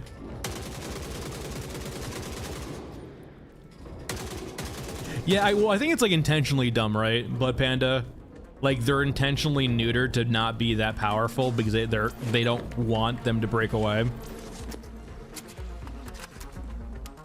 Well, Jamie, the matrons are AI, and that's directly confirmed in Lordos's story. It's really the only ones we actually know the names of. Or the matrons.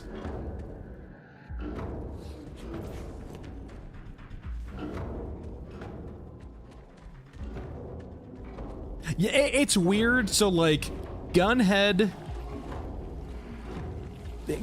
a case where like, it wasn't supposed to be AI. For example, it was just more of a combat robot that's kind of through its quirk, like, it's hard to play as a creature right now and not say that we're intelligent. Like, it's when we're playing as Gunhead, it's natural to assume it's an AI, but it could just be a very advanced sort of virtual intelligence, right? Like a chat GPT. I wouldn't go that far with chat GPT. It's basically just as opposed to intelligence, it's just the illusion of intelligence.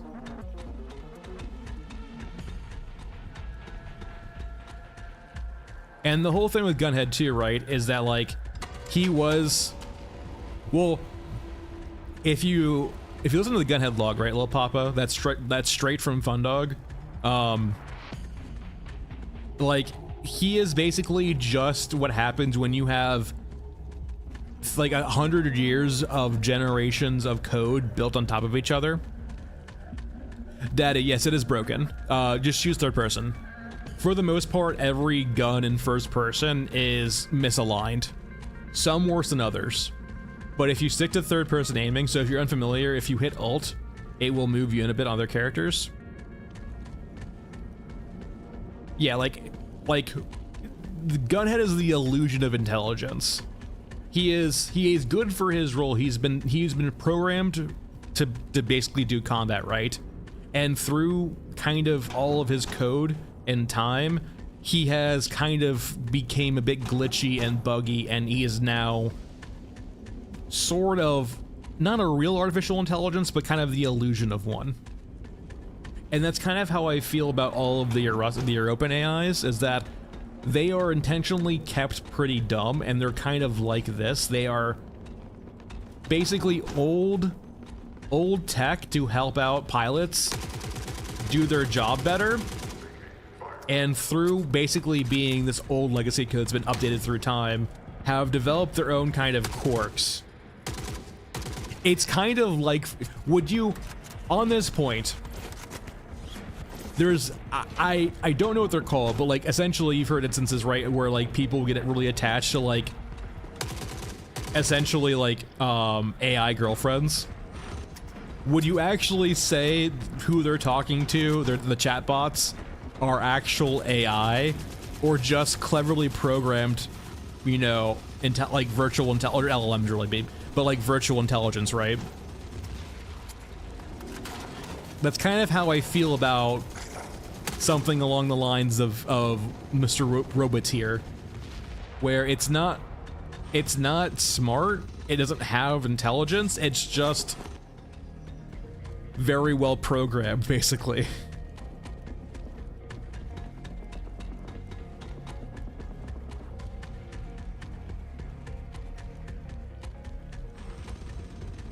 And not even well programmed too. Just like, it's got so much code to support it. That is just in the Discord, I would say. They always post their news there. So like, if you're on the Discord, you'll stay up to date.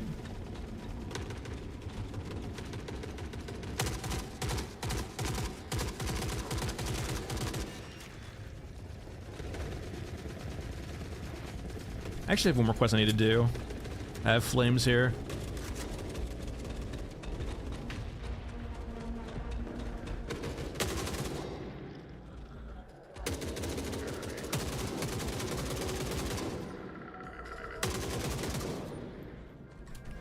But no, yeah, they post like everything on the Discord. Their Q&As come out on the Discord first, so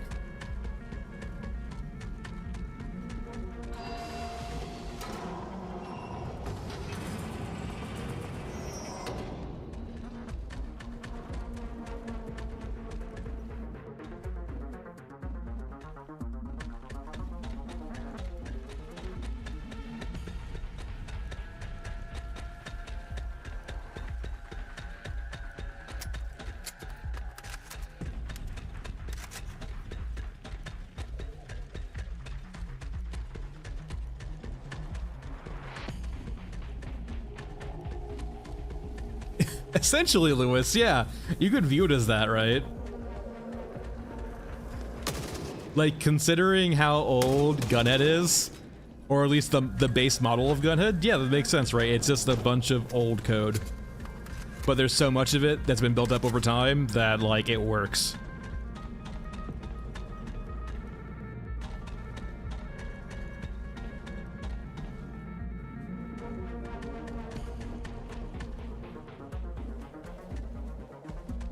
It's... So apparently in the files, this is referred to as the cockpit. I can't help feeling... I feel like that's a joke and not necessarily where the pilot actually is. Please don't let that be where the pilot actually is. Like, if you were a pilot, right, hold on, we're going back. Yeah, it's a joke because it's in the hey!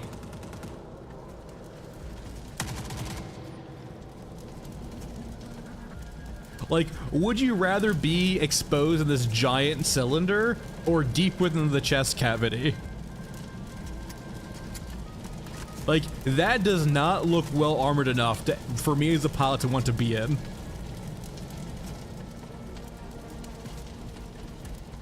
Did you just call Gunhead a clanka? What the hell? Only he can say that.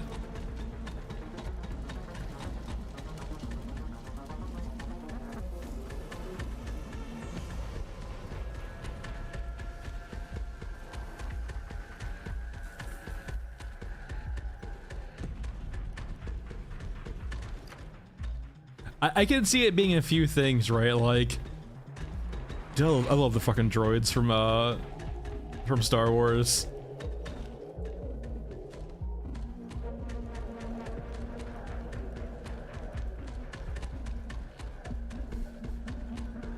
The good old battle droids. It's so interesting too, right? Because like they look so inept, but like if you ever actually play like a Star Wars RPG too, they're actually cracked. It's just that when they're fighting things like Jedis, they look entirely inept.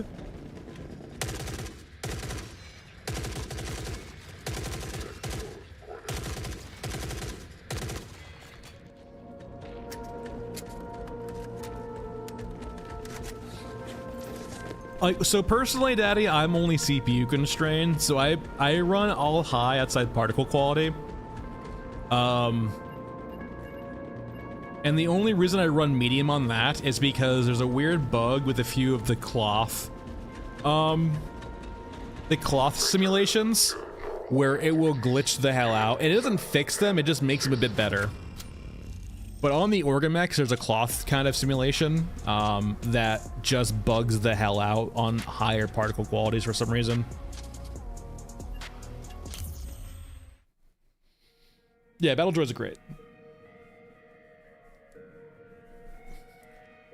Ractor, if you like the vibe and you're okay with early access, I personally enjoy it. If you kind of don't have the patience for early access, which is perfectly fair, there's nothing wrong with that, it's not for everyone, maybe wait off a bit. It definitely has its like quirks and rough spots, but like personally I enjoy seeing the change over time, and I do enjoy like kind of janky gameplay here and there, so it works for me. But like if you don't have a lot of patience for getting bullshitted sometimes, I would say hold off.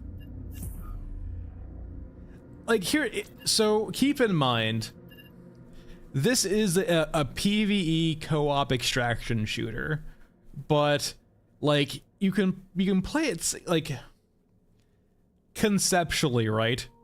If it was a game that required a multiplayer audience to function, like a live service game, I can see the argument for player counts.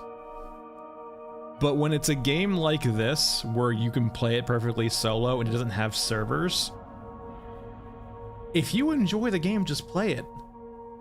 Like, if you're the only one playing it, if you enjoy it, play it. There are certain games, like for example, Helldivers, right? Like, there's a degree where Helldivers does need a population, right? Considering the whole game set up around live service. A game like this is not live service, it doesn't need a population to sustain it. It's not one of those games, I feel like.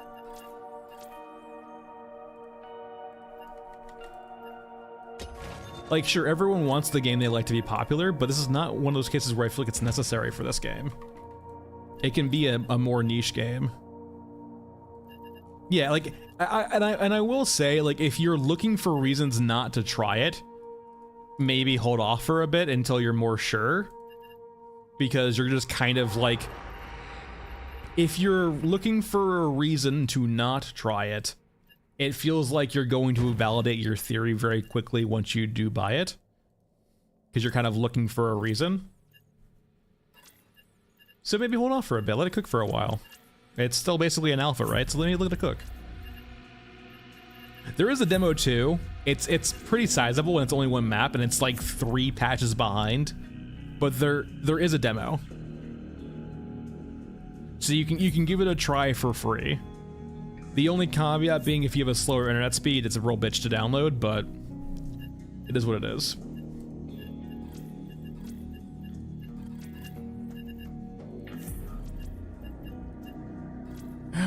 We can try killing Red Baron.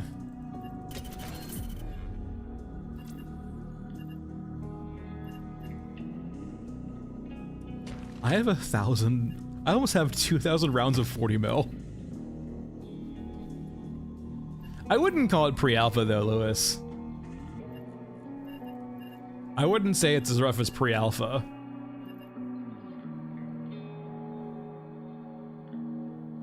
Yeah. If you like the demo, then like, if you liked the demo, Ractor, and you vibe with the demo, then you'll probably like the game perfectly fine. It depends on how much, like 30 bucks is 30 bucks. Is it, it's still 30 bucks? Hold on. You still 30 bucks? 30 USD? Yeah. It depends on like how much $30 is worth to you then, right?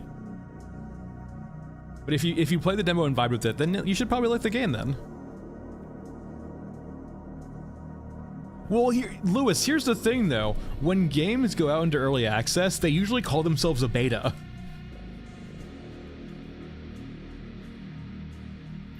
And like, it's all like this gray area, right? It doesn't really mean much anymore, it feels like, especially with EA.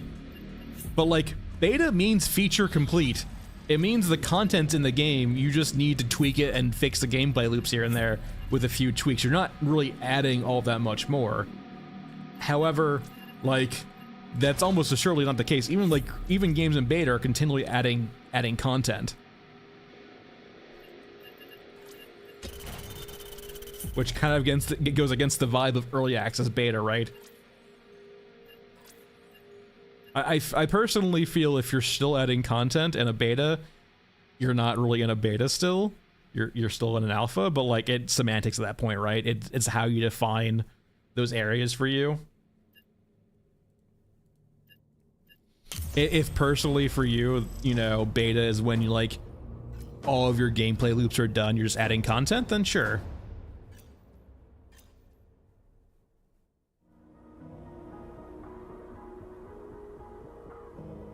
Probably.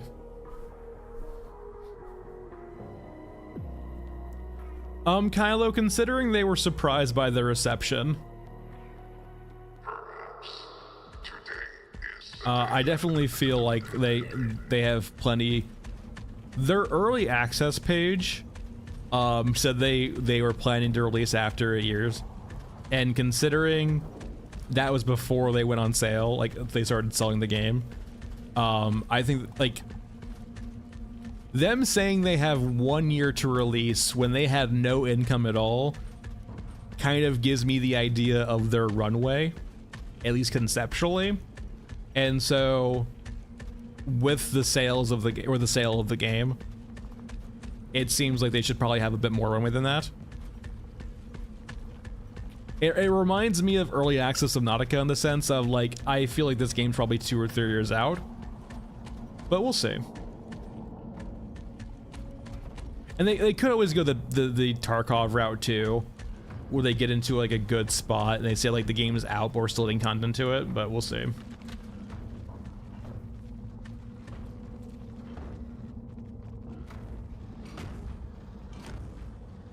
Dumping targets. And a big thing too, I will say, there's a lot of people who want to give them more money. It's good so. Like, people are waiting for the art book.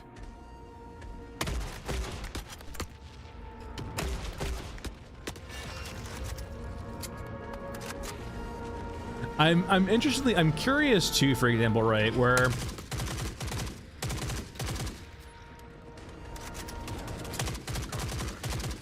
conceptually I am just, well, I don't know actually. I have no idea what the process is. It conceptually, to me, thinking about it, entirely unaware of the process, let me just add that caveat back in again. It wouldn't take long to get a publisher. Well, I guess if the publisher doesn't want to make it. Putting your art into an art book conceptually to me doesn't seem like it takes a lot of time. Though I know nothing about it though. So like, it raises the question too, right? Are like, they unsure what they want to put in the art book right now? Or are they waiting to add more stuff to the art book? Essentially where I'm going with this, right, is I wonder if there is any hesitation to kind of lock in into certain things by the art book, right? Say, for example, if they release the art book and then change something about a unit, are people going to be kind of like, what the hell? Like, in the art book it's this way, but in the game it's this way. What happened? I need to bring a attack cam for this thing. Finding Red Baron's containers is so hard after he dies. Or it dies.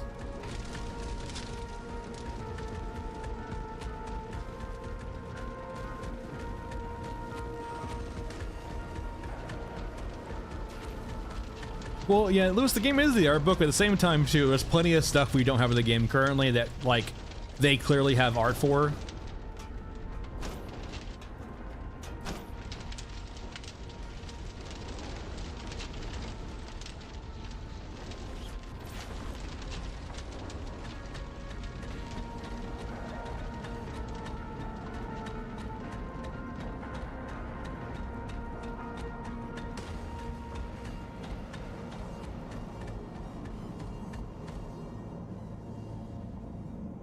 Be free. Be free. Be free.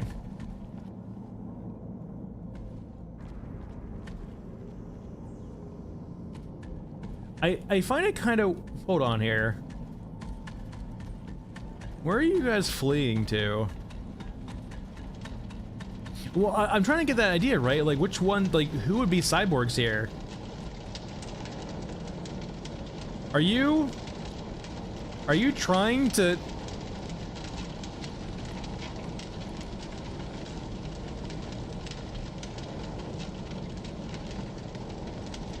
You know what? I'm gonna...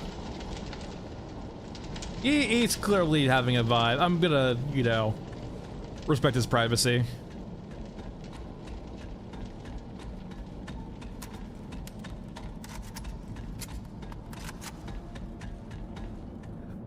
I know it's been a while, so I can't recall, but they've definitely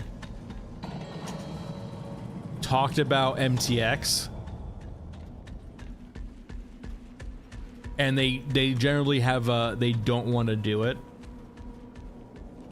but they did like paint scenarios where they might consider doing it, and I think it was like skins being one of the things, perhaps.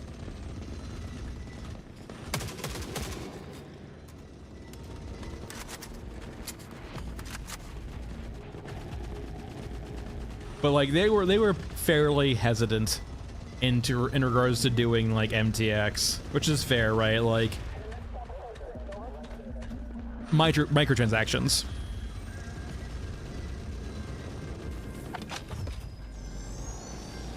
Essentially getting nickel and dimed for things like skins, like, you know, a couple dollars here and there, so on and so forth.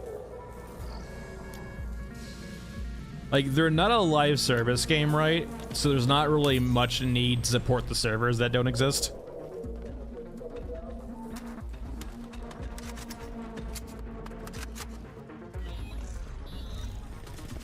Well, I don't think Tarkov has MTX still, right? They just did kind of... Like, Tarkov never did MTX, it just has the really shady business practices of, like... trying to, like, renege on, like, the EOD promise of you have all the stuff.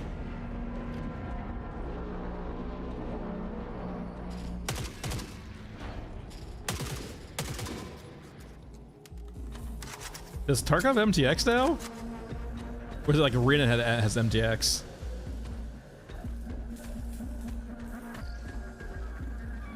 Oh, that's right. Well, oh, I forgot about that. Yeah. Well, no. So, so the stash lines are just the different versions. Like, you can say that's MTX. Wait, can you buy more than like the EOD stash lines now? Can you buy individual stash lines for more money? Ignoring the versions of the game.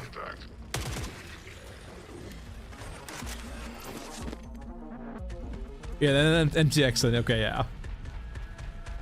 That's crazy. Well, I guess they needed... Well, okay. At the same time, that kind of does point the whole direction to that, like, Nikita has been... They wasted so much fucking money on Arena.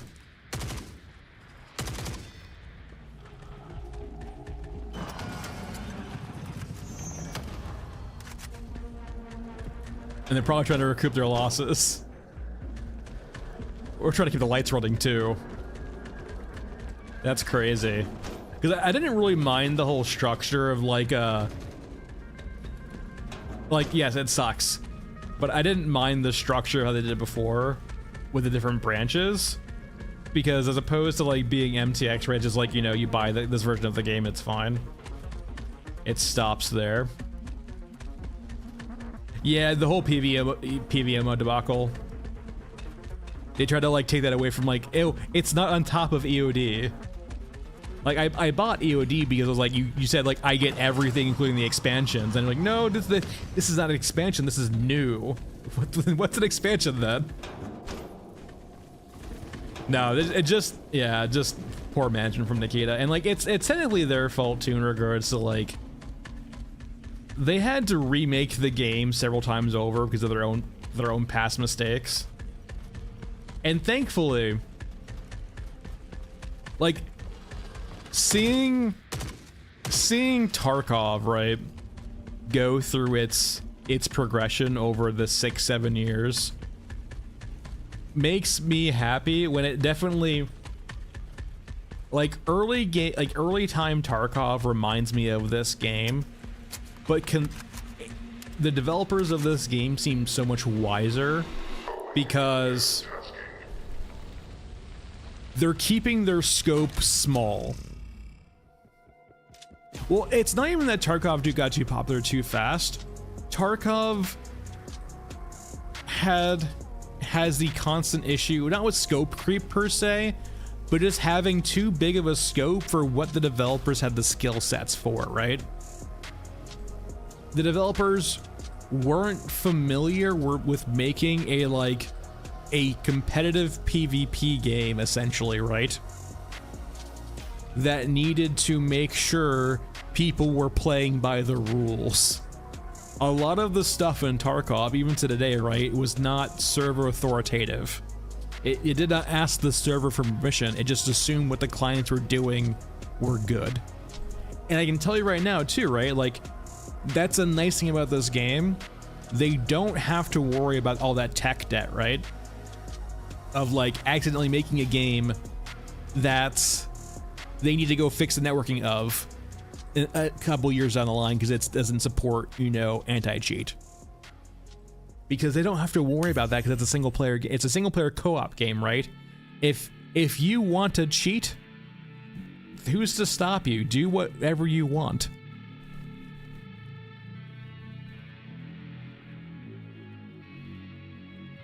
No, Cats, 100%. Like, there's always been that kind of that push and pull, right? Where, you know, Nikita will say like, "This is like we have an idea in mind, and that might not be what you like, but like, so on." So it's what Nikita says and what he does not consistently generally line up,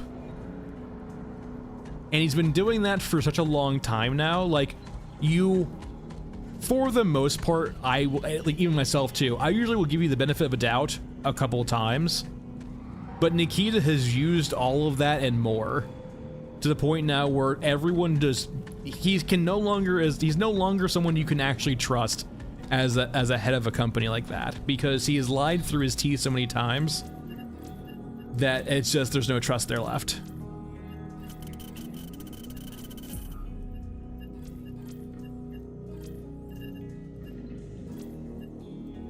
Well, cheating makes the game boring, right? Because it's not PvP, right? You're never.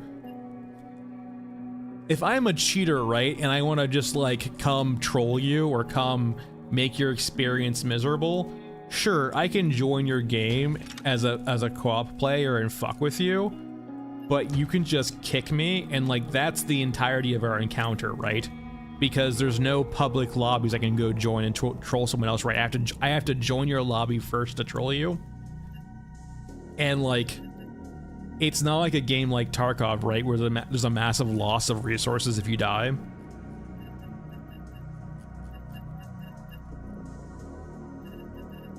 Let's go over to Shaman. Well, it's for you, it's boring. For some people, it's a lot of enjoyment for different reasons. Some people do it for RMT, right? Like they're trying to make it's a financial gain for them to cheat, like in Tarkov, because people will buy rubles and money from you or buy items from you for real money. So that's a part of it too. But it's also the rise of just beating other people, making them mauled. Like, keep in mind, there's plenty of people on the internet who just want to see you get upset, and that brings them joy.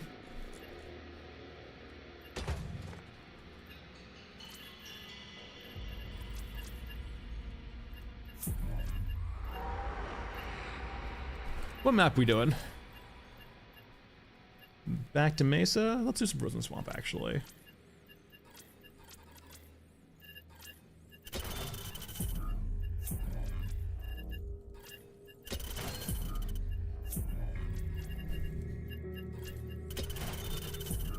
Like, and the weird thing is too, right? I will say, is they generally don't, as long as they're making you upset, they generally don't care about anything else, right? If they're losing stuff in game, if like, I'll make this point. I was playing Division 2 yesterday, and for those unfamiliar, there's an area in the game called the Dark Zone, and that's kind of like the PvPvE area, right? And essentially, you can kill other players in that area, right, and then take their stuff. The way you have to flag for PvP in that game is a bit weird. You essentially have to hold a button to go rogue, and after you go rogue, after a certain period of time where you don't do anything, that drops status. And essentially, I was just going around killing some NPCs, getting some loot and here and so forth. And this guy came behind me. I just ignored him for a second. Like, he goes rogue and instantly kills me. I was like, okay, sure, whatever. I go back to do my thing. He does it again when I have nothing. So I'm like, okay, you're just here for just ganking. Got understood. So I start flagging and killing him immediately over and over and over again. And despite me doing this, so like he kills me like 2 or 3 times, and I start flagging and killing him like 3 or 4 times. And he, at this point, it just seems like that's all he's interested in doing is just everything be damned. All he wants to do is follow people around, flag up behind them, and kill them. He did it to me multiple times. So he's like, he's not interested in loot, right? Like, it's much better conceptually if he does go as like does his own thing for a bit. Like, if his goal was getting gear, right? It's better for him to like kill me once, go do some other things, and then kill me again after I've gotten more stuff for him. But no, he just wanted to fight me back to back to back, right? And so rational-wise, right, it just was like, what goal is there here outside of just, I guess, fighting or PvP? But it wasn't even like PvP, right? It was just a pure gank. The only times he would actually fight me or engage with me were generally when I was fighting something else. And there's nothing wrong with that per se, but it kind of just like shows you, for example, some people were just there to like want to just fight or produce misery. There has to be like this huge rationale behind what they do, and that kind of ties into the whole cheating thing too, right? Some people might do it because they just enjoy it. Damned be if it makes sense or not. Hey, Hoffman.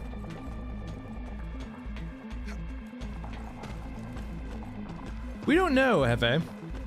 We don't know.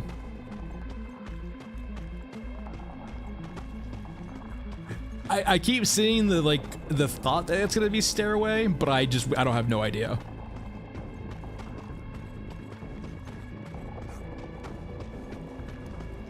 Essentially Ragnar. Some people just want to like, they just vibe with fighting.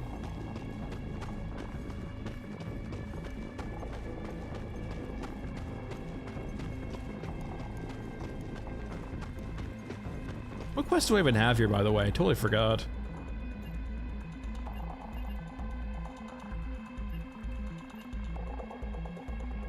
Wait, did I not turn you on?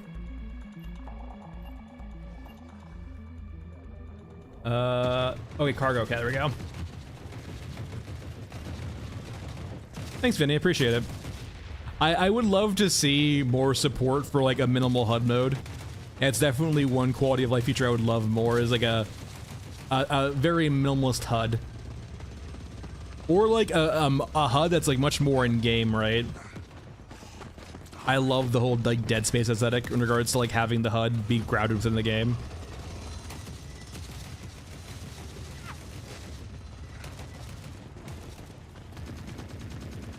My favorite quote? I don't think I have one. I do enjoy like old man's voice lines the most. Collectively.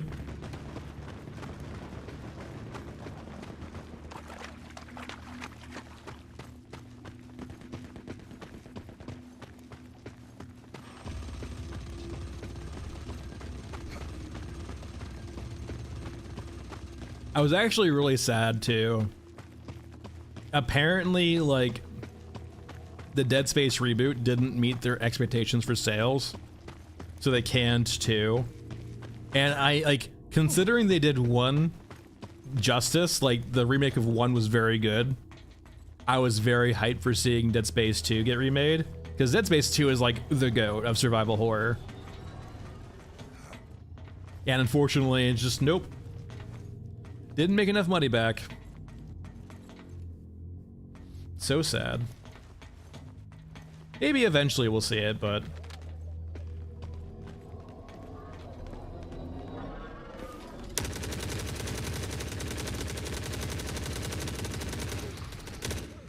Oh, well.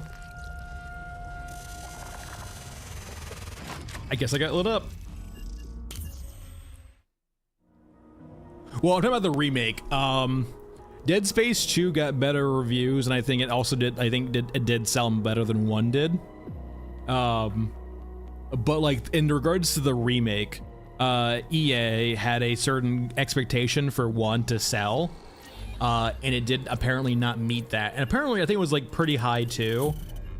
I can't remember exactly how many units it was. It might have been, I want to say 3 million. Hold on. Nope, not Googling that today. All right, well, I want to say it was like, I think it was like in the 3 million ballpark, right? Or like they wanted a certain amount of sales for EA did, that the actual publishers did, and they didn't get it, so they basically said like, you're not remaking 2. They might change their mind in the future, but like, I thought the remake was really good. Yeah, that time to kill, I think it was a little bit lower from earlier, but no, I got lit up there very quickly. I have a pretty high shaman too, but I need to get into cover more. I haven't been taking cover today. I think that's what's killing me a lot. I've done a lot today, and I think it's mainly for me not taking cover. I've been pretty out in the open way too much recently.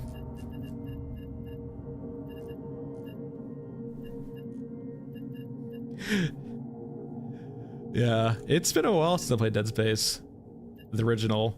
I did replay, I think, 2 a while ago after 1 came out, the remake did.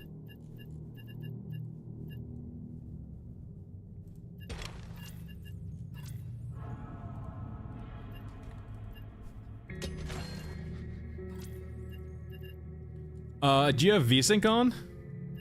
Always turn VSync. Dead Space 1, the original, is what told me to turn, like, me playing Dead Space 1, like, reminded me, just turn VSync off always. It is the worst thing ever.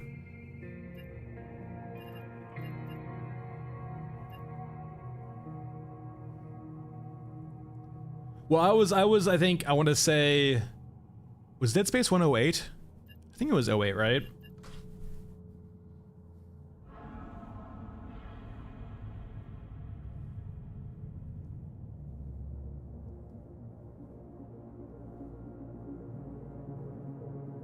Yeah, 08.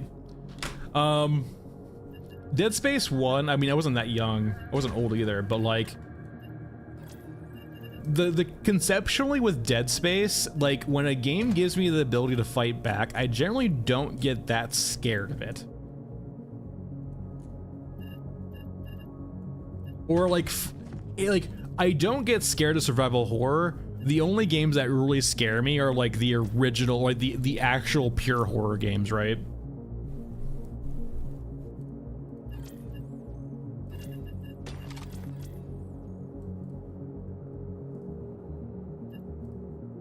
Like games where you can't fight back, or like you're never gonna win a fight, really.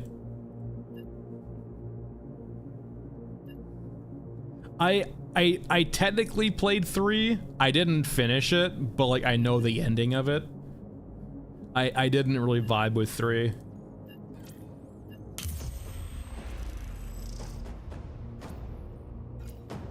Like it was fine. Like Dead Space 1's like an 80, Dead Space 2 is like a 90, and then Dead Space 3 is like a 70 out of 100 naturally.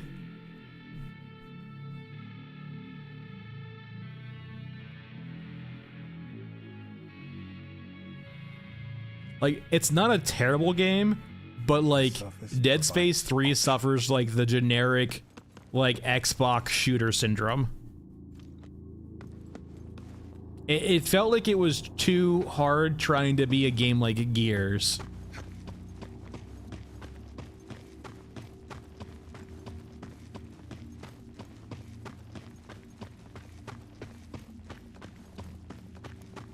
Yeah, Slayer, I enjoy the graphic style of the game too. It's got a very nice dystopian vibe to it. Oh, like the kills? Yeah, very gruesome.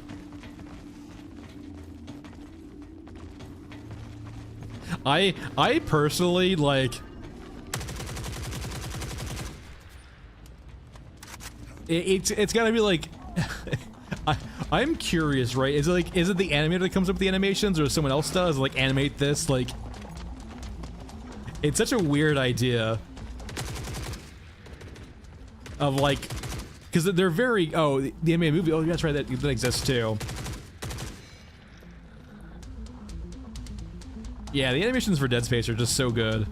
If you haven't seen like the whole like kill feed from it, or all the death animations, like every single enemy in that game has a unique kill animation for when it kills you. And it's a great watch. It's fucking terrifying, but it's a great watch.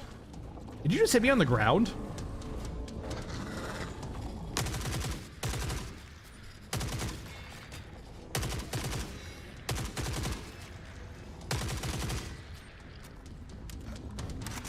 Yeah, Delta, I will say I'm not technically a giant fan of where they took Dead Space at the very end.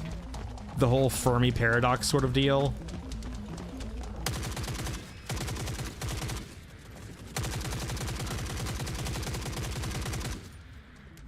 I'm already pretty hurt. Goddamn. No, why are there brawlers here?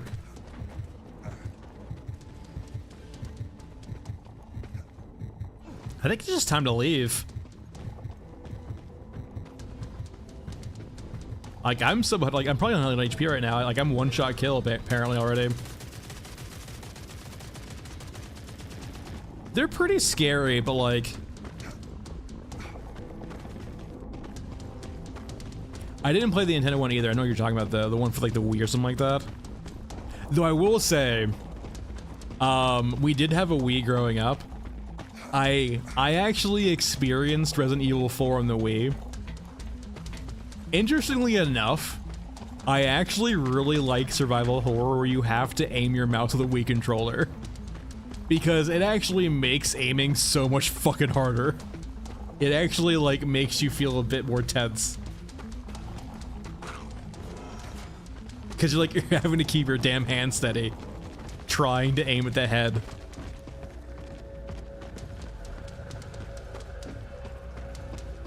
It's conceptually a very interesting kind of feature, right?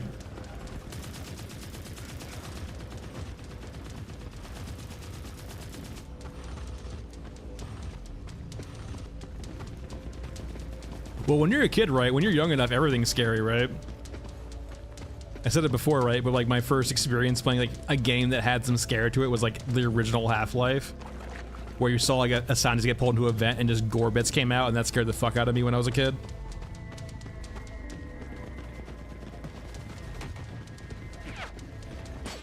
And that was like, in regards to like horror, right? That's not even supposed to be that scary. It's just, it's pretty tame.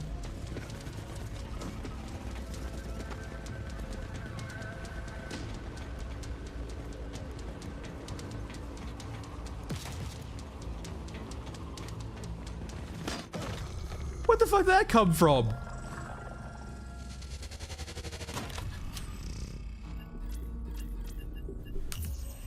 Was that bug or was that actually someone aggroing me?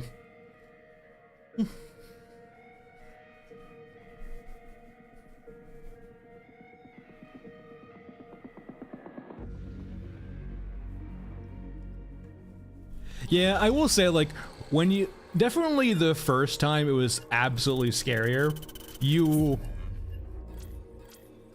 Once you know how like, the developers kind of did their not tricks per se, but their gimmicks. I wouldn't even call. I feel like gimmicks being unfair too. I feel like gimmicks being unfair. Like, what's the right word for gimmick? It's not like cheesy by any means, but like there were certain tricks that developers in Dead Space would use to help scare you. But once you kind of understood how those tricks worked, the veil was lifted a bit.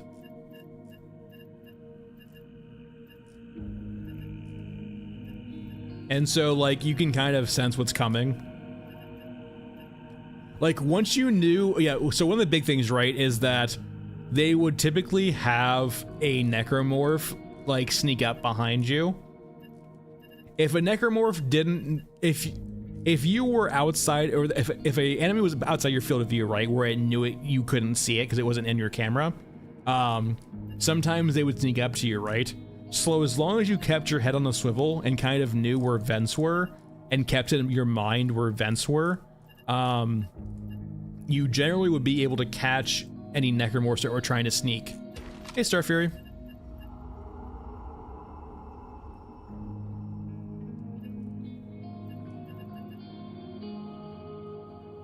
And so like that was like one of the tricks they would use to scare you, but once you understood the mechanics at work there, you could play around it.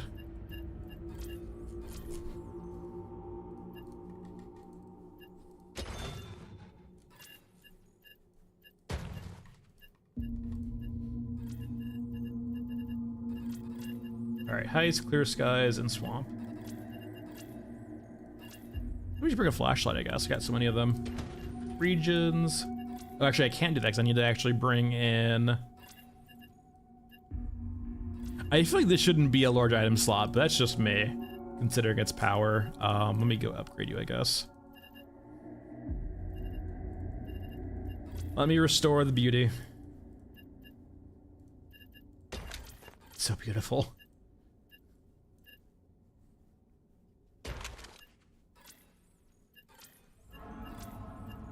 Bring some drills too.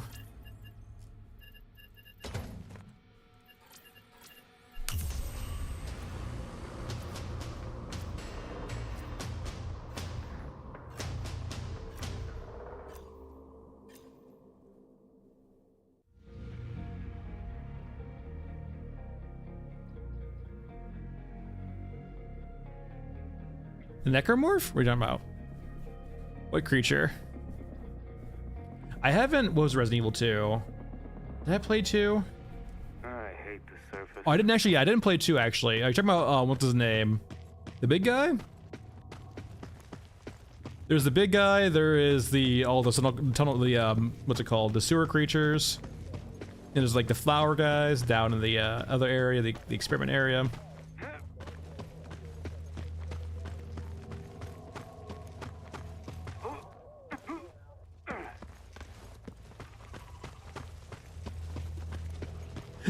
That's always a fun feature, right? Where you find an enemy so annoying, you just like go around it. I don't want to deal with you today. Oh, Jamie, that's always a vibe, right? Where you're like realize like this wasn't difficult. I was just really bad at video games.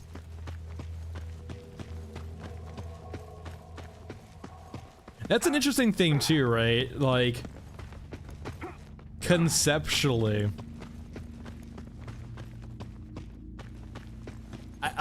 It has to be very hard for game developers to like. So first and foremost, right? Us being people who play lots of games and developers who make lots of games, there's kind of this push-pull, right, for them of like, once you're a developer, I'm sure you play plenty of games still too, right? But like, nowhere near as much as say I might, for example. it feels like you might lose some sense of difficulty. Like something that might be difficult for you might not be difficult for someone else who plays a lot more games. Like, hey, kind of the whole thing of like, how do you balance around the casual player and the player who plays way too much, and should you even try? Especially when you're trying to make a game that's difficult. Like in their Q&As and videos, right, they kind of mention like how they want the game to feel difficult, but difficult for who is a very big question to ask, right? Difficult for like a more casual player, or difficult for like a player who plays way too much? Or like, I would like the casual, the enthusiast, or like, I don't want to say professional, but like the hardcore, I guess, if you will. If it was a competitive game, I would say professional or semi-professional, right? But this is not a professional game or a competitive game in that regard. Yeah, like typically the approach Darkstar, right, is you make it hard for casuals, and then you give the people who want a bigger challenge the ability to make it harder.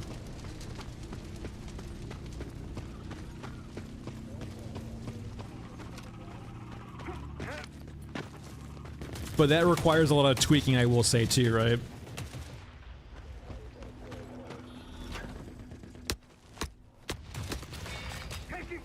It's hard though too. I will like, because Hefe, I play this game a lot, or like I've played this game a lot in comparison to say maybe a bigger streamer who has to diversify the portfolio more.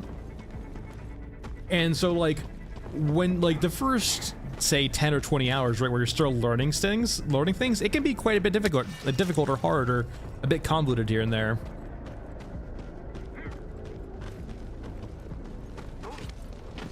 I'm not too worried about it, right? This is not my, I enjoy doing this, but this is not my job. This is not my income, so.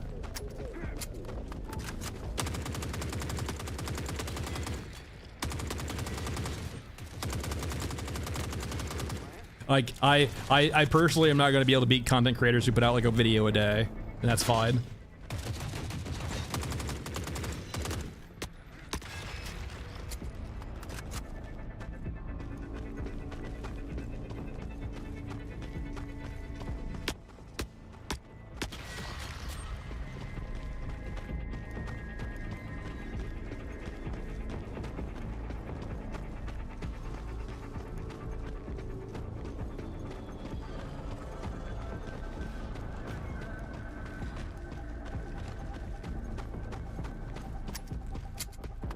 Alright, I think I have to do, I think tag and then manufactured heist again.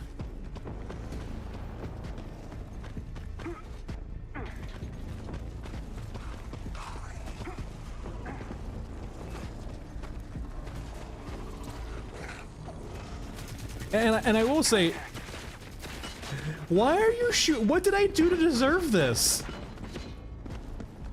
Why have I drawn your ire? There you go. Yeah, get him, boys. Fuck him up. That's what you get.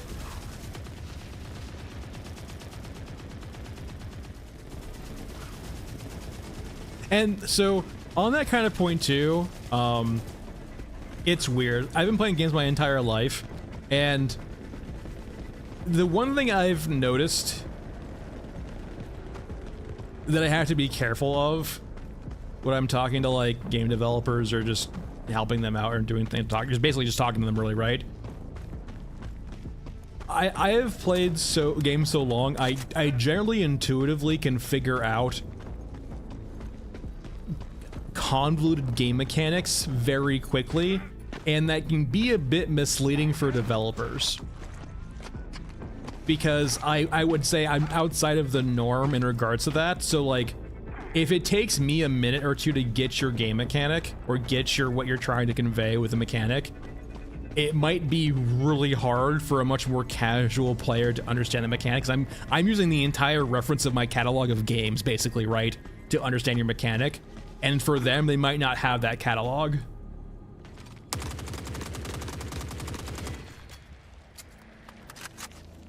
I would have to sit down and think about it, John. conceptually, there's a lot of different things they can do. I think a difficulty slider is not something they would be interested in conceptually either, though. It doesn't feel like they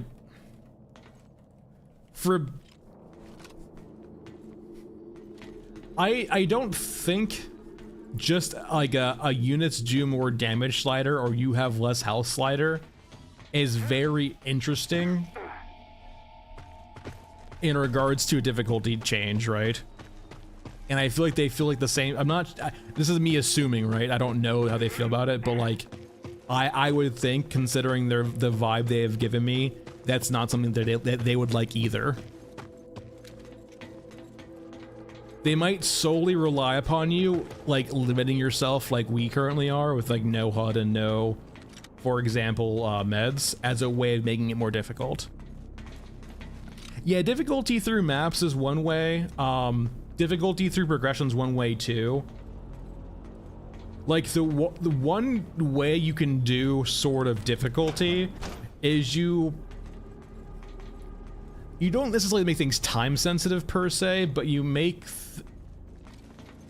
you allow people to play faster or slower, and the people who want to go faster kind of make things more difficult for themselves, right? Or less forgiving for themselves. Say, for example, if this game was cyclical in nature, it might take a slower, more casual player, you know, 10, 20, 30 hours to go through that cycle. It might only take a experienced player or someone more interested in going faster, much more cavalier with their play style, only like 7, 6, 5 hours to go through that loop.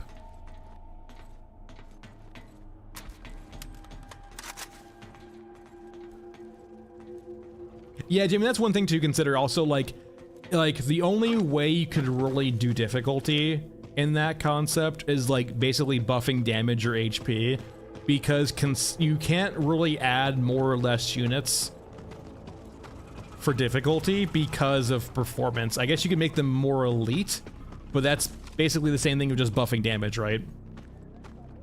I think that was 3, right?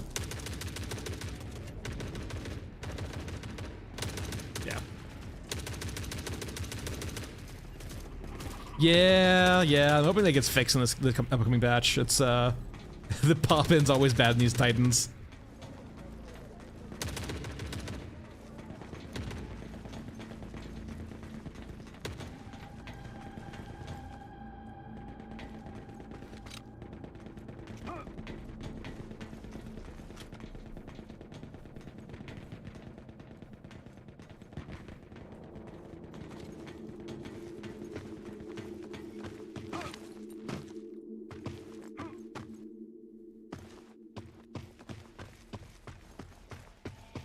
Alright, on we go.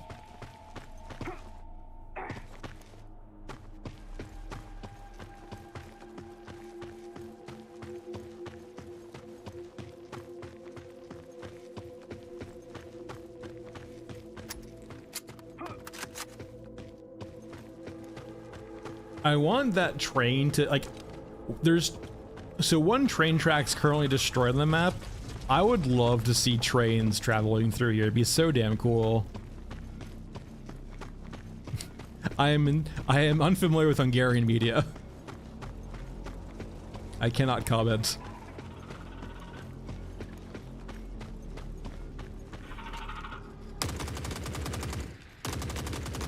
Also, for those unaware, drone tree. God, it looks terrifying.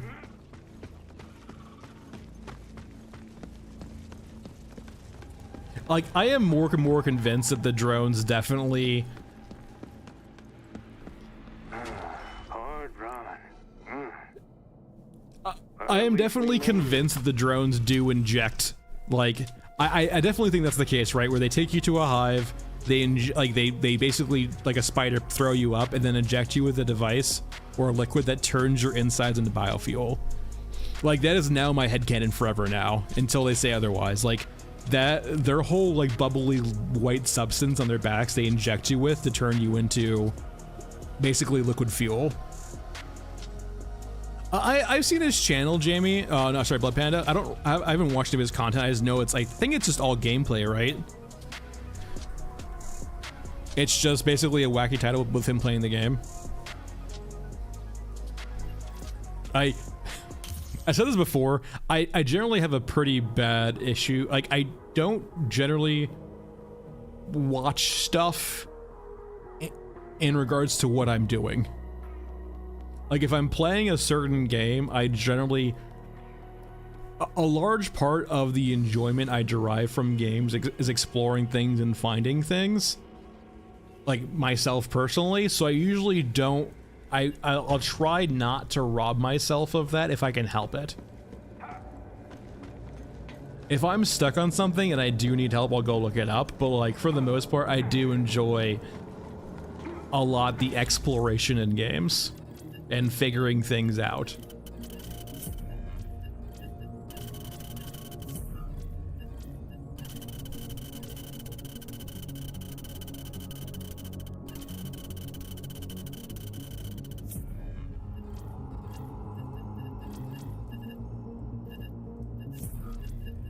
Essentially, I view every video on the game I'm currently playing as a massive spoiler. All right. I'm gonna change it up a bit. What's a quest we usually don't do on Mesa?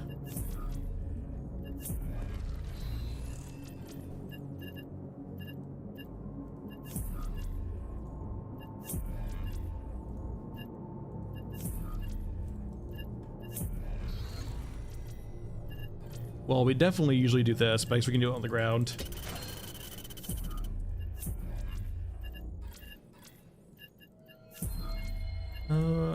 Any not kill quests? I'm sure Memento, that works.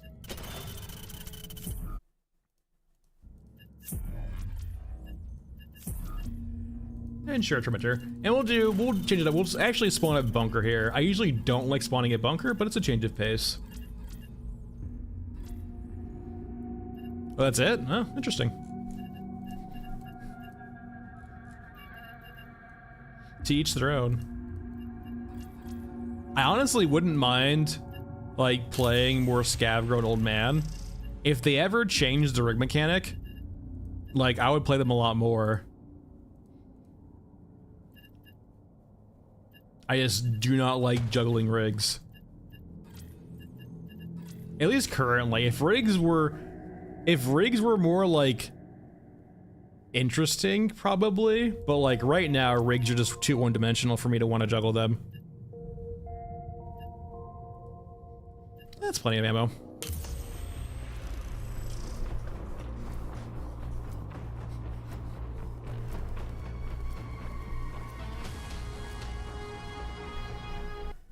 Oh, interesting.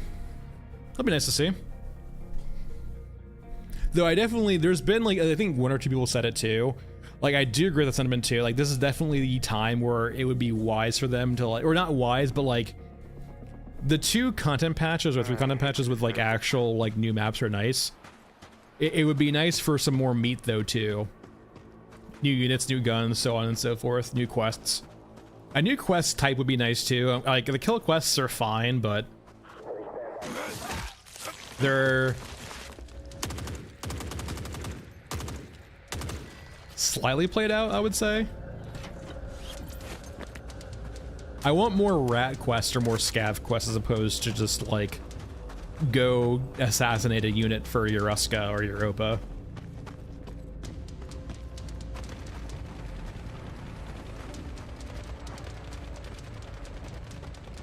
Like, I think the big thing I would want to see is like, I want to see like the skeletons of progression come out essentially. Because like right now they kind of just give you everything for the most part.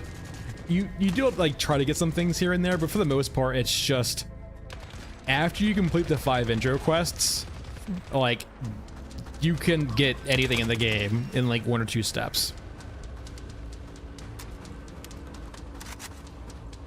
Yeah, her speed is really nice. I just the ability to just like eat everything with the pack mule is very nice.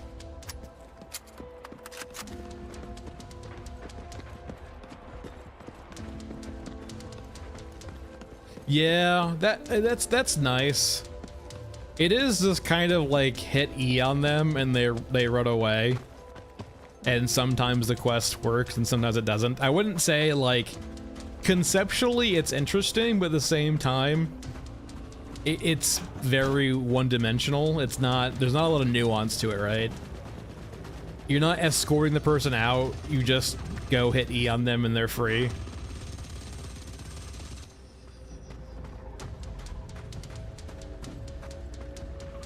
I don't mind the companions. Well, they're just a bit derpy duffs. I have brought the Scav Mule in a few times, but like it's really slow and can sometimes just aggro things to you. There you go. Thank you, Mr. God Sniper. If I could attach items to the Scav Mule before I brought it in, I would be much more interested in it, right? It'd be a very neat way of like having a, like, so right now, for example, Scav Girl has an issue where A, she does not have a lot of loot container space, right? But B, she also gets really slow once she starts carrying a lot of stuff.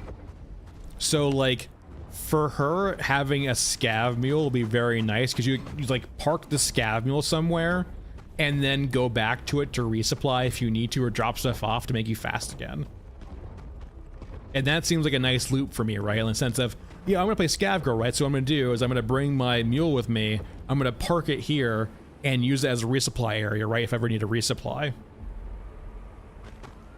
But because you have to, like, you can't bring stuff in, really. Yeah, so this is, every map has this kind of area, but for some reason on Mesa, it's just in the center of the map in the sky. When you do the execution, this is part of syncing you up, apparently, or I think it's part of syncing you up. So essentially, like, they essentially, I think, just, I don't know. It's part of the sync kills.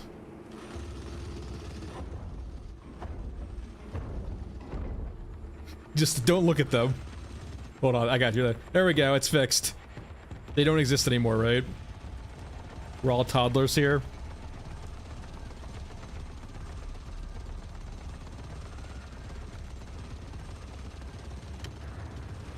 It's such a weird thing that, like, the mechs can't raise their guns, like, high enough to shoot the chopper.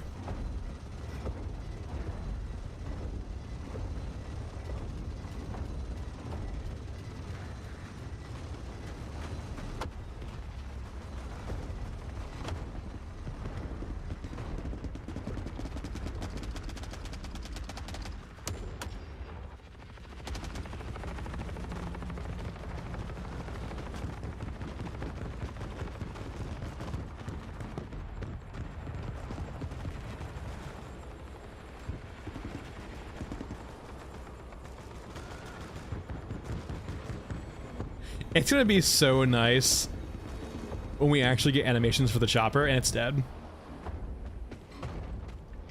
Weirdly enough, the tank's the best AA weapon in the game currently.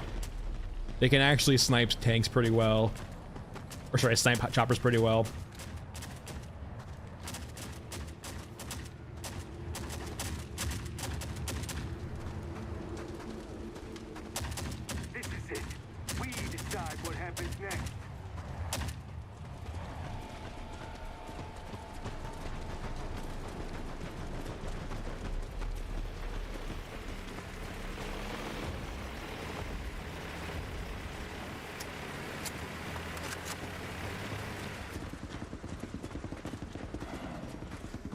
Are you shooting?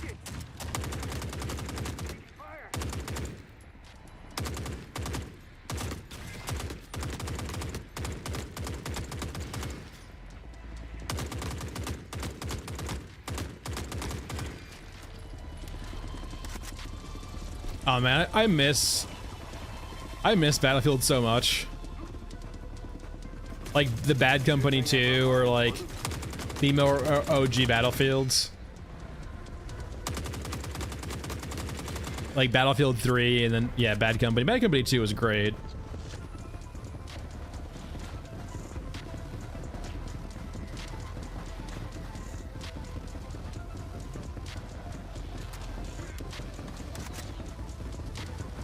Yeah, I haven't actually seen it yet, the trailers for it yet. It's supposed to be modern again, right? Yeah, I'm not exactly a big fan of EA right now, so...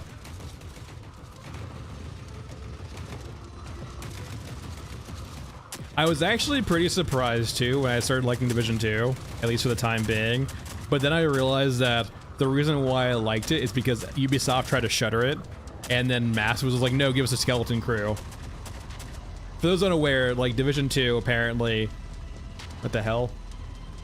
Ubisoft basically tried to end a life it, and then like the people actually at the development company for it, what the hell is going on? We're able to kind of save it by saying like, we have good numbers, just give us a skeleton crew to support it, and that's what's currently going on with it right now.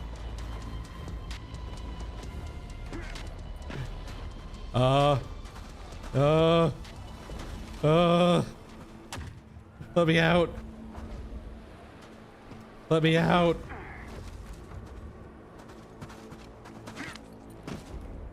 Well, I have bad news, everyone. I think we're trapped. Is there a way to free myself from this?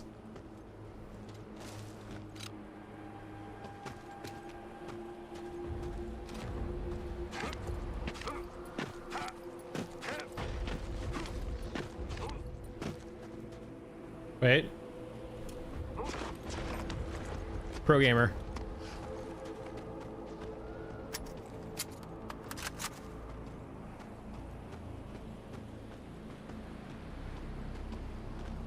Yeah, if the games are fun. I think the problem I always have with Battlefield games, right, in the sense of they've kind of...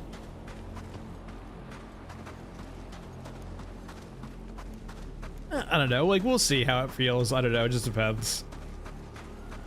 Conceptually, they don't, like, look bad. They just have really poor progression, right? Like, they don't... Like Battlefield 2, or back in the day, right, I actually enjoy like unlocking stuff in that game and playing it, and like it was conceptually interesting too, right, with like the whole commander mechanic. There we go, we hit it finally.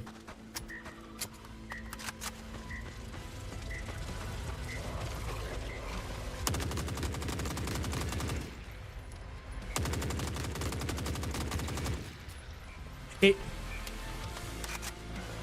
essentially, like, just like Activision's done with like basically Call of Duty, it doesn't feel like it's ever really... Frickin' shotgun's bad. Where did they come from, by the way? I didn't even see them earlier. So sad. We've been dying a lot today, man. I gotta get my shit straight. Yeah, so right now, if you're unfamiliar, timed extracts, they spawn enemies near you, like drones or crawlers, but they also, essentially, if there's anything spawned on the map, it will come after you, essentially.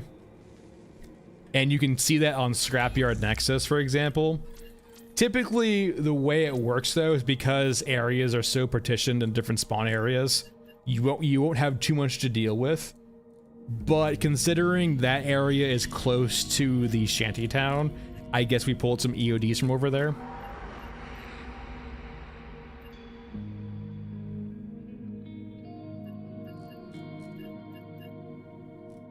But no, the timed extracts, like, and there's... At least for the ones that have the elevators, it makes a bit of sense why they're timed. But, like...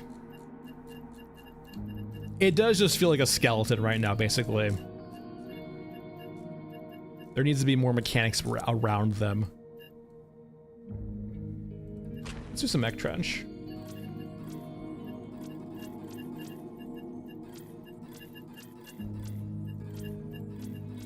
And generally speaking, too, I guess I probably should have just ran away. Like, that's the big thing about timed extracts, is once you activate them, you can just go hide.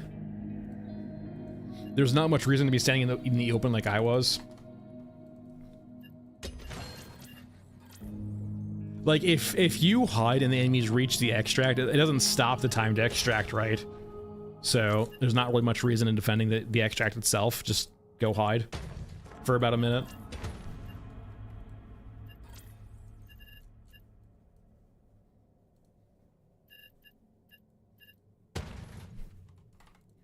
right, we're good there. What I'm looking for? I'm looking for. Do we jump? Probably not. Looking for quests. That's right. Perfect. All three. All three in one go.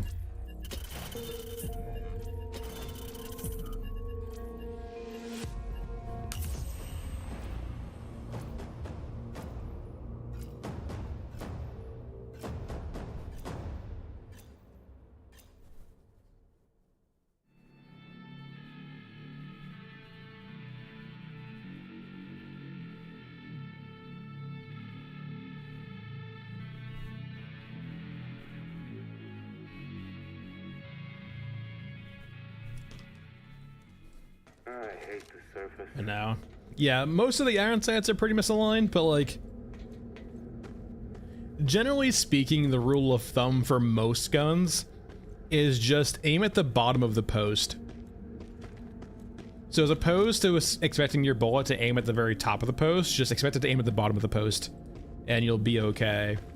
And kind of apply that to every red dot too. Like, assume your bullet's gonna impact about like a mil dot or two below where it shows.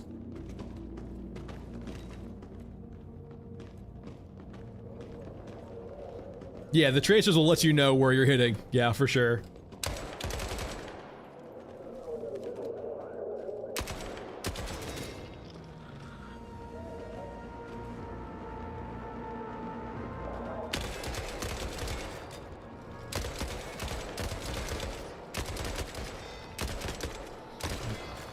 But I will say, the other downside of first-person mode, oh god, the muzzle flash, it's so bad.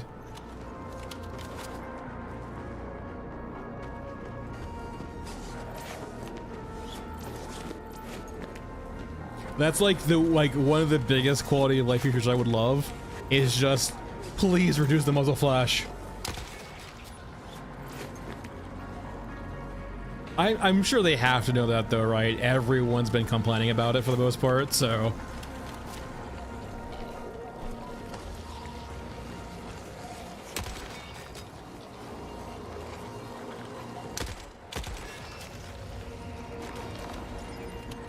Yeah, sweet prince.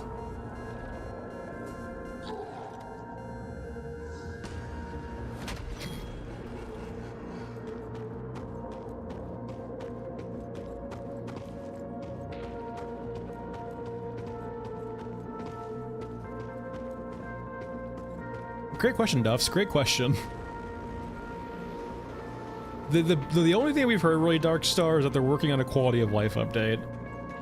What that exactly entails, well, so actually, when Mad, the CM of Fundog, posted on the Discord, they were looking for certain areas of feedback. It was, I believe, the AI, weapons, multiplayer, and what was it? Hold on. What was the last one they were looking for?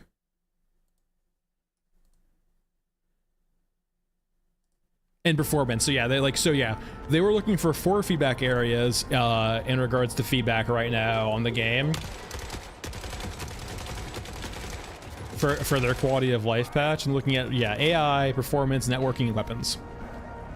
So like we can reason to believe that like that's the first thing that should be coming. It kind of passes in all of those.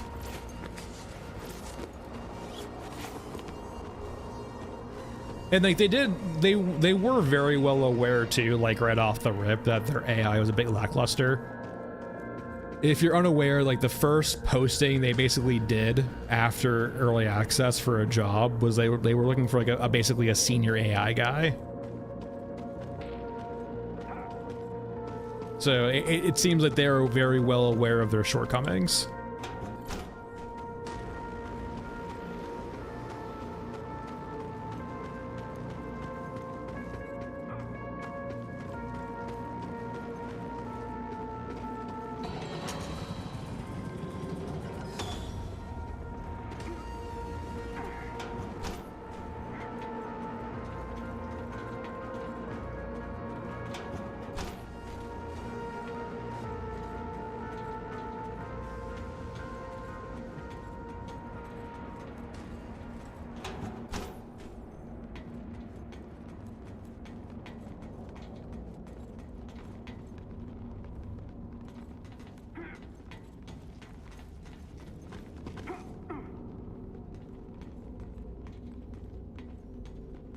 I love areas like this, like little nooks and crannies.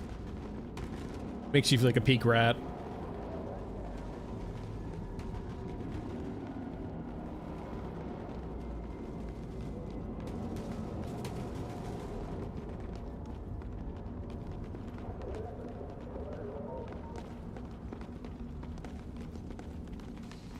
If one faction was to ever win, I kind of almost want to say Europa.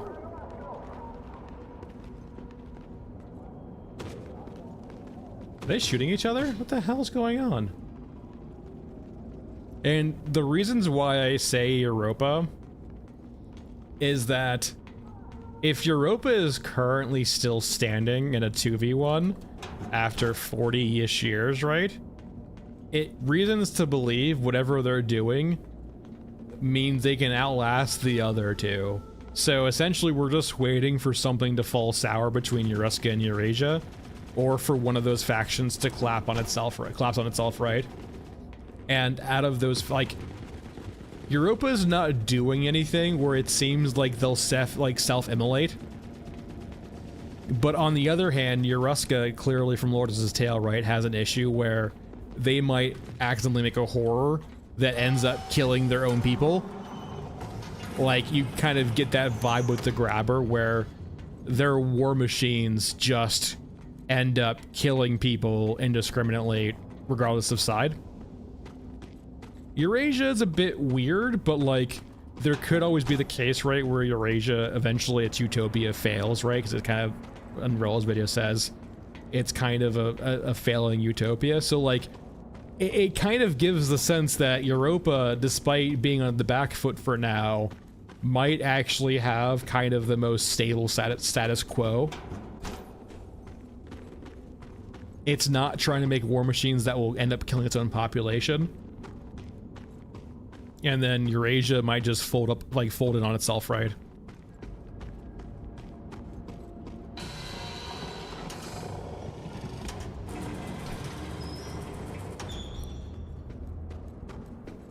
It's hard, Jamie, though, too, says, because like there's always that kind of talking point with Eurasia where it says they do have a burgeoning population. Too many mouths to feed. So you could be right in the sense that they might just have the largest proportion of people that are in the military. I don't know. What do you mean say about like good or evil too, right? Because remember, like, Europa does engage in like full-blown cannibalism, right?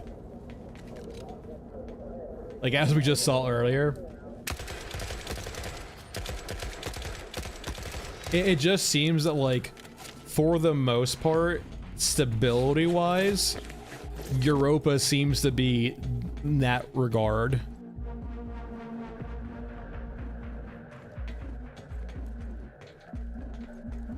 Oh no, yeah, like Lewis, that's kind of like the flipping the trip on the head.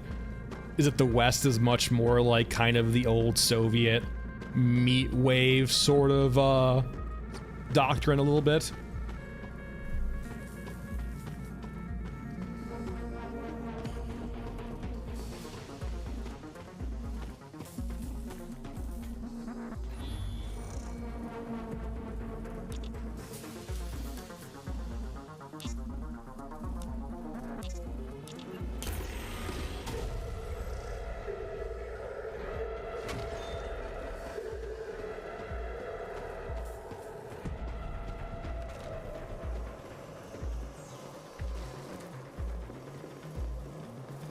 Well, like, that's the whole thing about Europa, right? Is that their tech's kind of crude.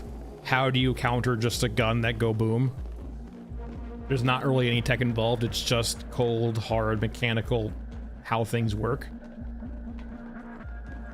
Like, if there was like a high-tech gun they were using, then sure, maybe you can like jam it or counter it or like EMP it. But, you know, their mech gun is just a giant scar. You pull trigger, it go boom.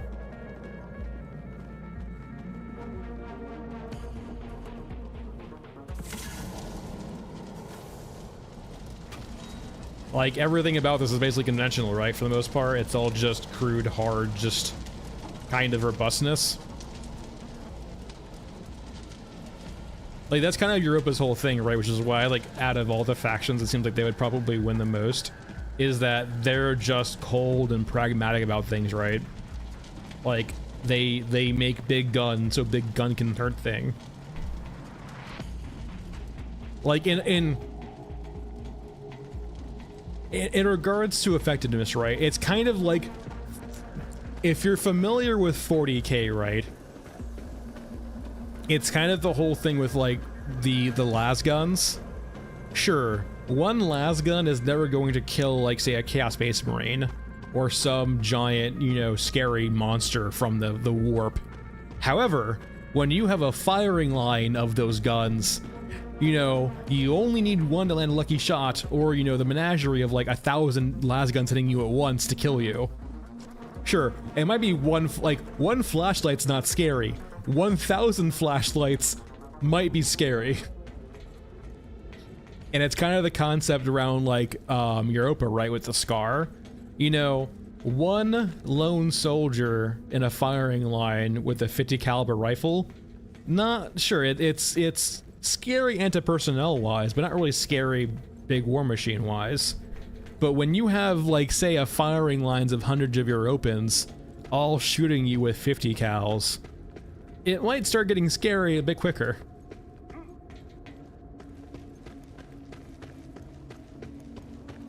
And, like, it kind of makes it feel that Europa has adapted to the war in some regard, while the others haven't.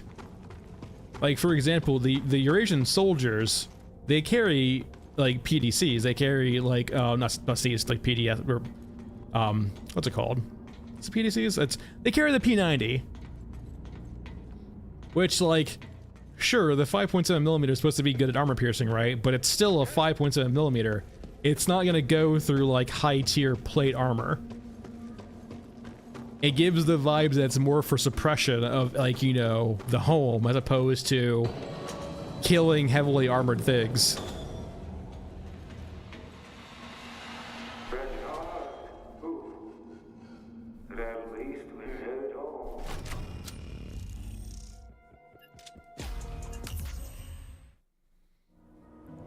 Well, I think that, right, Dark Shreds, it's more of a war without a purpose now, right? It's war because the war has the velocity behind it, right? Everything is set up to perpetuate this war. Like, you might be on it might be to the point now where everyone, except for, like, maybe even Old Man, for example, right? All they have known is war. Like, they might not even understand what peace is on a grand scale. And so, because everything, all of the industry, all of the like, everything about the setting kind of points toward war just being the status quo, right? To not have the war, it would be weird. Yeah, it's a machine that feeds itself, right? Because of the velocity of everything being set up to fuel this war, it kind of pushes, like, think of it this way, the war itself is like a river, right? And for you to go against the war, it would have you swimming against the river, right? It's much easier to just go with the flow. You have all that velocity of all that water being pushed in one way. For people to actually make peace, it would have to basically demolish the river.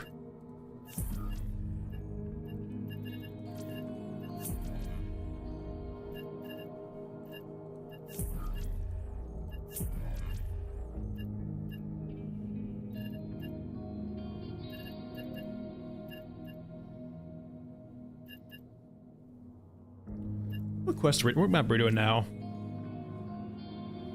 We went to Mausoleum once, I think. Let's actually do Muscle Mausoleum. We'll do civies.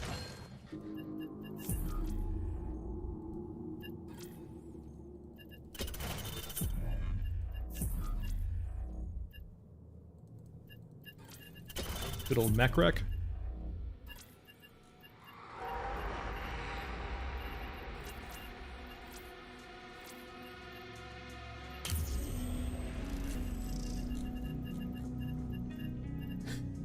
Why not?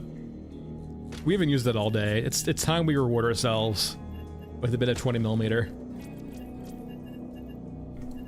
Just a little bit, okay? Just 40 rounds. Civilians, opponents, and then mech pilot. Actually, hold on here. Let me...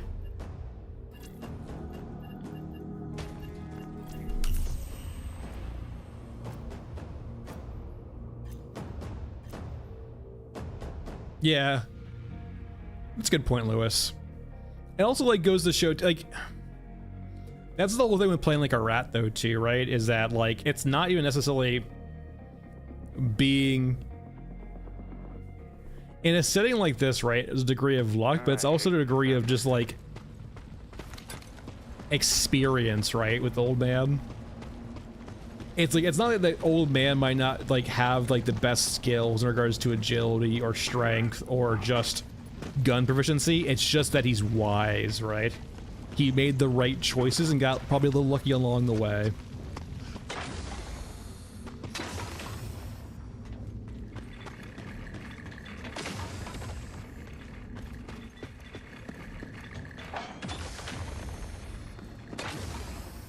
Alright, where's the pilot at? I can't recall if it actually spawns immediately or does it require you to go down there first. For a lot of the case, guns or units will just spawn. If it's a question, it will end up just spawning right off the rip. But sometimes it is actually required to go down there. Is the pilot down there? It can spawn there. Don't see it. It can spawn down here. Yeah, I don't think it's spawned yet.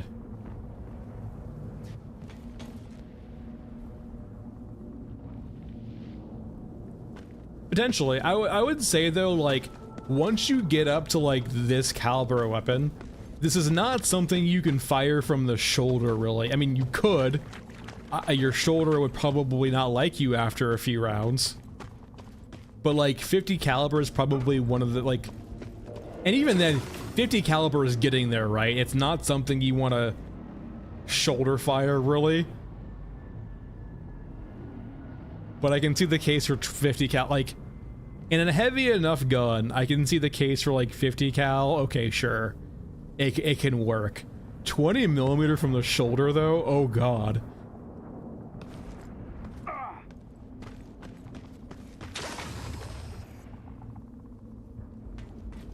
Where's this pilot at?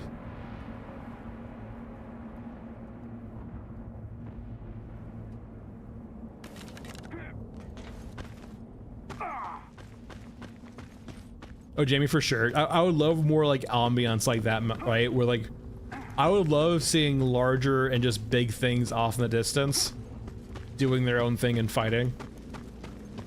Just for, like, the whole, like, combat voyeurism slash, like, just spectator mode. Hello.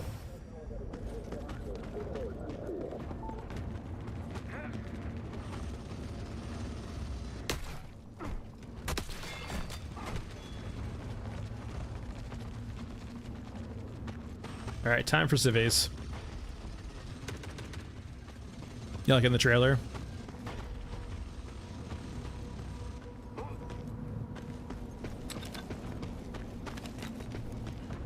Though oh, Nikolov, on that point though, I would love to see like actual like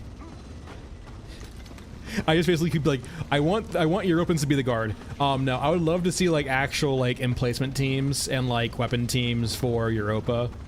I think it'd be really fucking cool.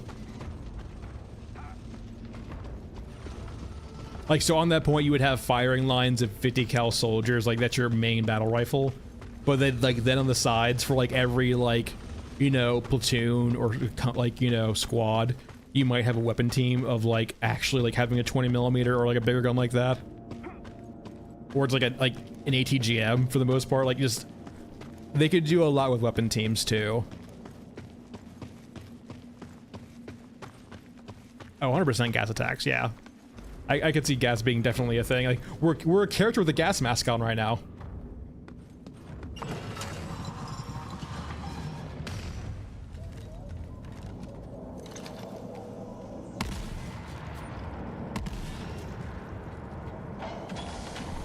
Trick shot. Okay. I'm curious. I need to get some. I need to get like an actual like where. So where do most of you head at? Do you head deck? I think they all head up top, don't they?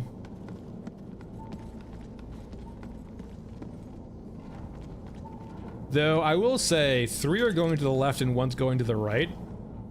I don't know. I can't tell if any of them are sus. Not when they're all heading the same way.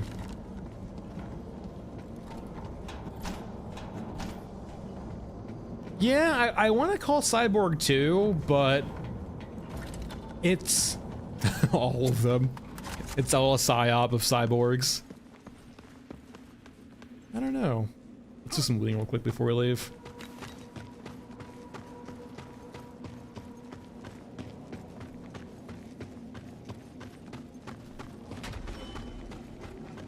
Alright, there's credit.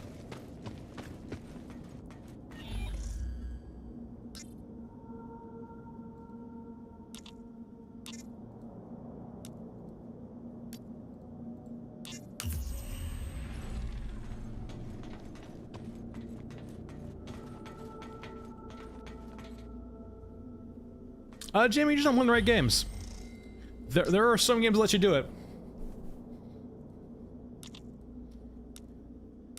It's not every game, but some games let you do it.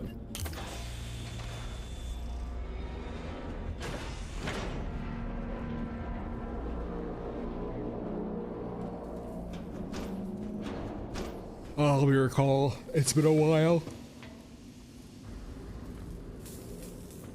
There's definitely one. No, I think Skyrim doesn't let you actually. That's like one of the hallmark examples that doesn't let you do it. There's a mod that lets you do it, but you can't do it by default in that game, I'm pretty sure. Like there's one that's in my I can see it in my head. I just can't remember what it's called.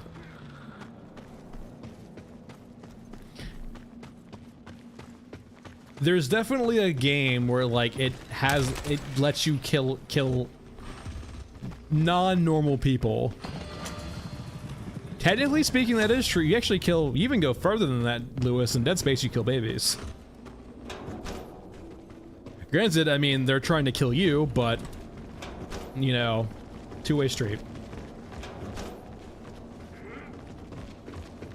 Can you do it in 5? I don't know. There's definitely a game. I'm trying to think, what game is it I'm thinking of?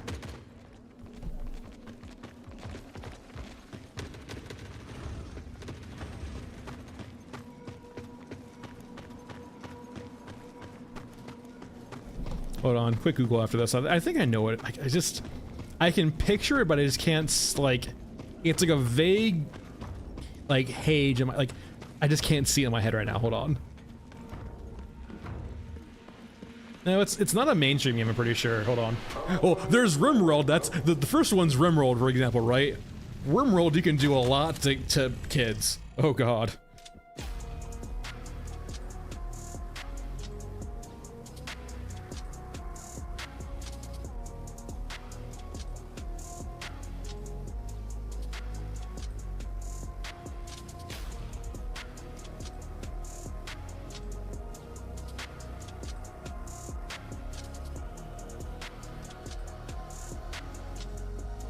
Oh, wait.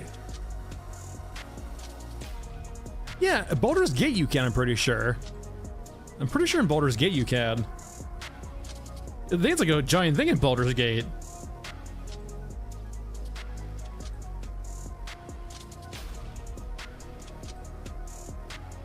Yeah,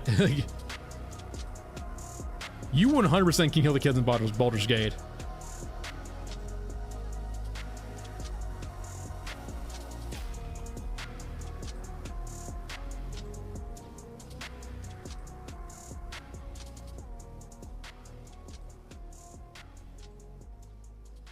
You can't? Isn't there like a whole thing where like, is it just off screen? The tieflings in the, you can hurt them or you can't kill them.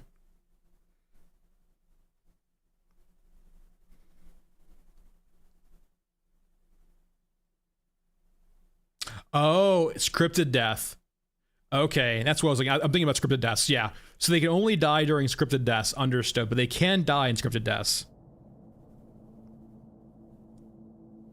Oh, goblin kids can kill.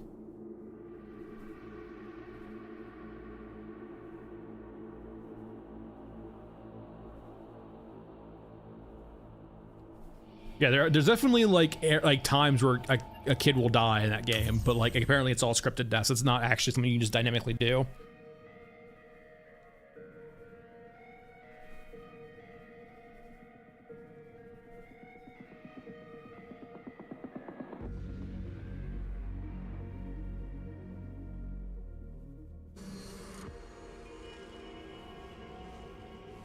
What else? I think there's definitely not, that might not be the one I'm thinking of though.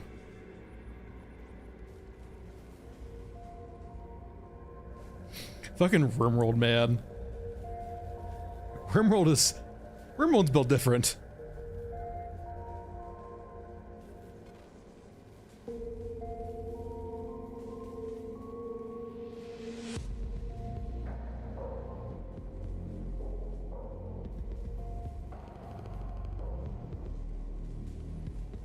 Oh, there is Frostpunk too, right? Frostpunk has that vibe to it. Well, Frostpunk has more than a vibe to it. It has like actual like choices to make.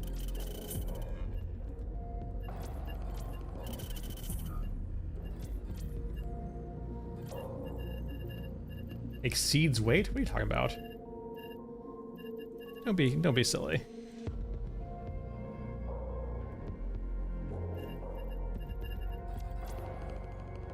I'm sure are there kids in this war of mine?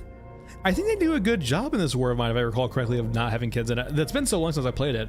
It's been like, I should probably replay this war of mine. It's a great game. I've only played it like I think fully once, but it's really good.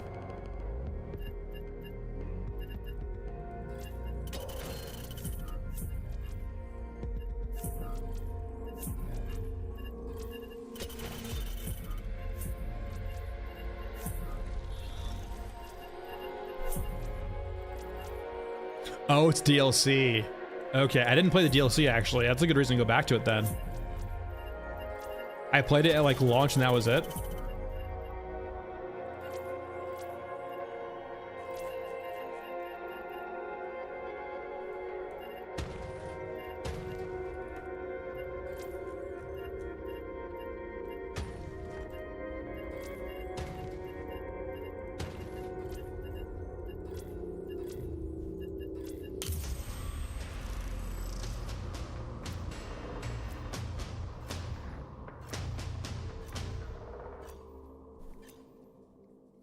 Are they even fighting for what's left, or just like what's... conceptually, right, it's interesting to see if they're fighting for what's left, or just because they're fighting because that's all they know how to do. That their entire economy is around the war, right? I hate the surface.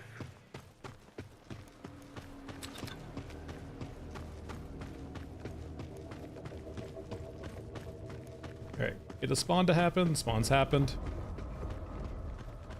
Up we go. Yep.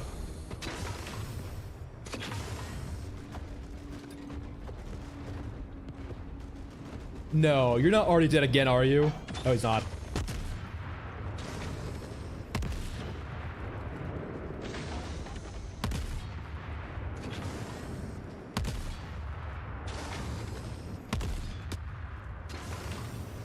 Whoa, he got him. No. It's a very nice spot for sniping, yes, along with the pneumatic jump for just being a fool. Alright. Yeah, you can just chill down there. Toothy's always angry, I can't help him. He needs a chill pill. Where's Pyro at, though? He's even around.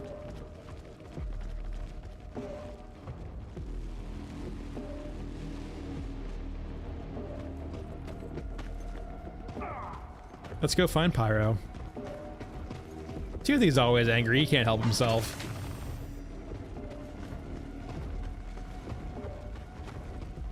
Like, I kind of think, too, conceptually, Like, if the grabber, for example, is like an amalgamation of different creatures with a prey drive, imagine if like it didn't. How do you incentivize a creature to always hunt and always be aggressive, right? You make it feel hungry. And so imagine if the grabber is basically a prey creature, like a cat or a hawk, or, you know, amalgamation of both, that essentially wants or needs to eat but can't eat. So it's constantly having this mental pressure to hunt and always feeling like it's starving, but it can't eat anything to actually fill that hunger.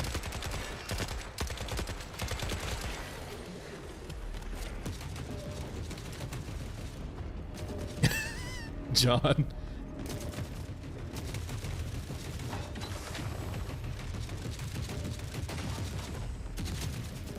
Any pyros around?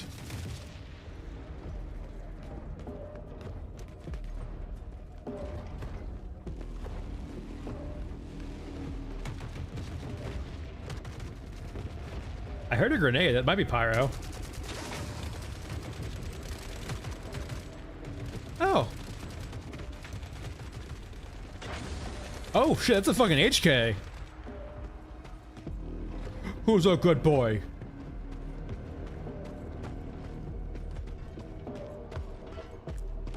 So by the way, if you hover over an Orgamech and it says hostile, it's an HK.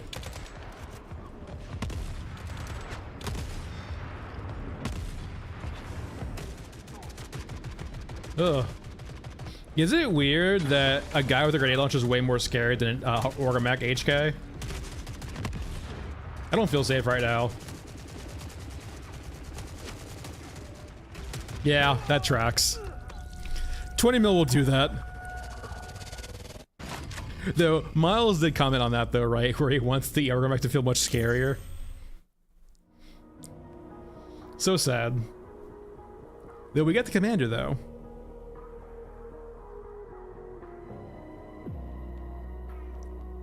Between all of the maps, I definitely think Scorched Enclave is the sketchiest to do without a silencer.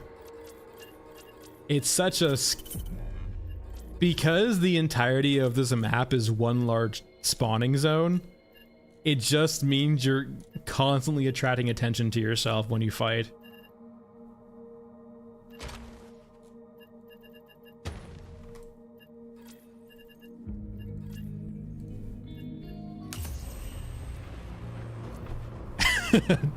You know, yeah. And I think too, like, one aspect also is just moving away. Like, sync kills are nice, but at the same time, a more fleshed out melee system is probably much more necessary than that.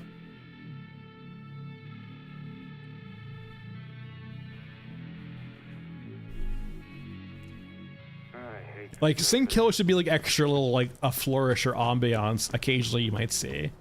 But if a unit like an Orgamech, or not Orgamech, like a Grabber or a Mother Courage has to rely upon a sync kill, it's just, it's always going to be this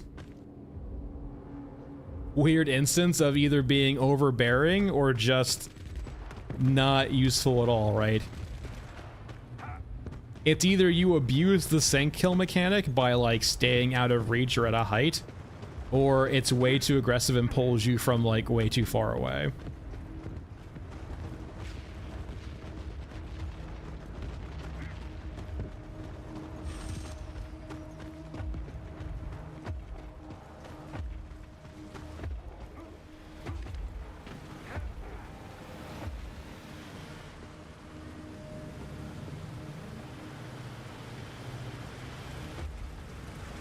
I still need Pyro. Where the hell is Pyro at?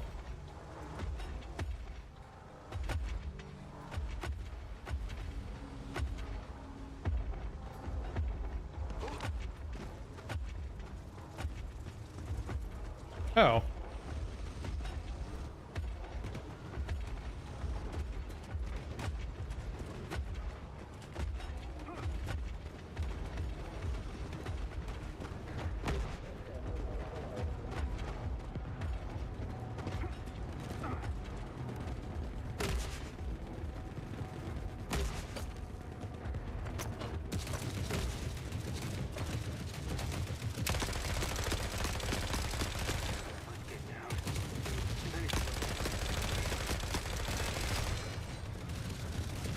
Run.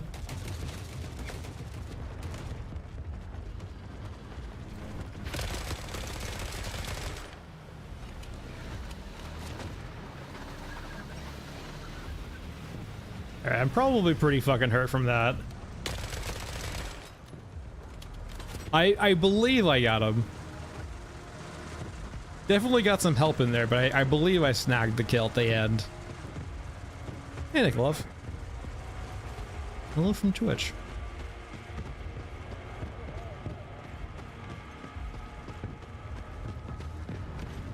I guess we're gonna find out real quick. Oh, Bloodpain, I didn't take... Oh, I might... I rarely actually care about picking up my stuff, K's. I have so much stuff, I just don't bother. I conceptually forget about it. Appreciate it.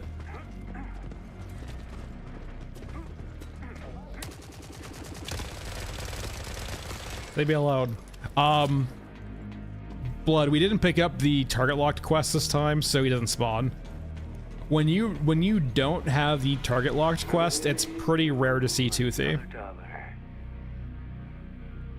That's fine, case. I actually, like, until someone mentions it, I always forget about it too. That it's a mechanic. Because I so rarely go back for it. I end up forgetting a lot of the time that it even happens as a possibility.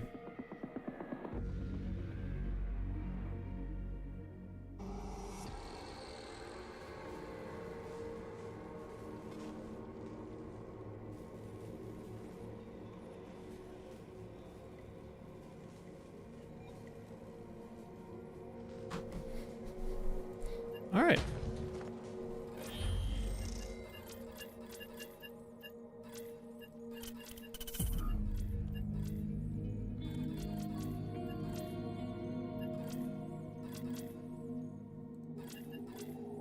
Wait, I don't think I've ever seen Toothy in Mausoleum.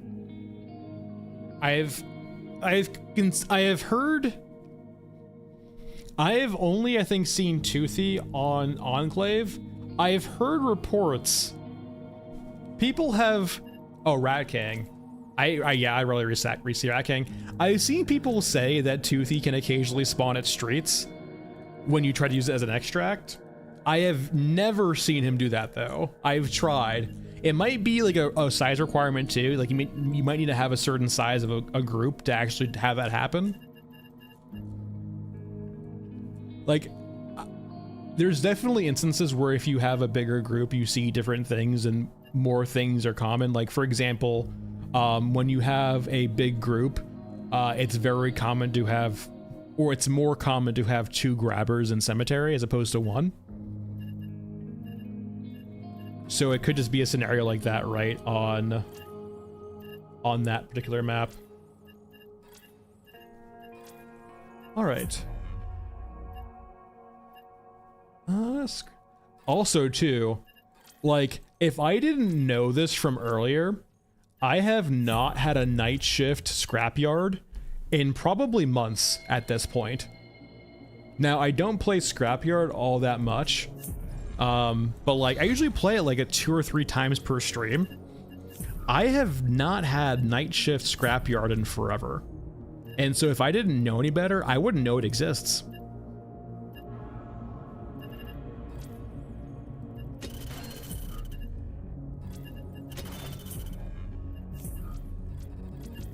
And some of you might not know too, Scrapyard actually has 3 variants. And it has a night shift. And it's just fucking insanely rare.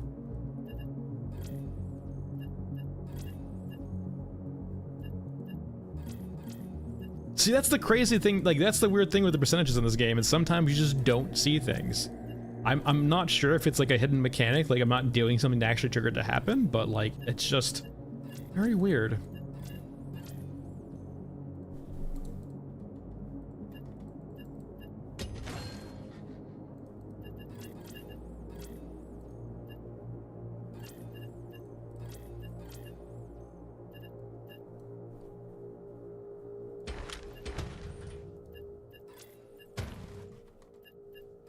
Alright, we're good there, and scrapyard.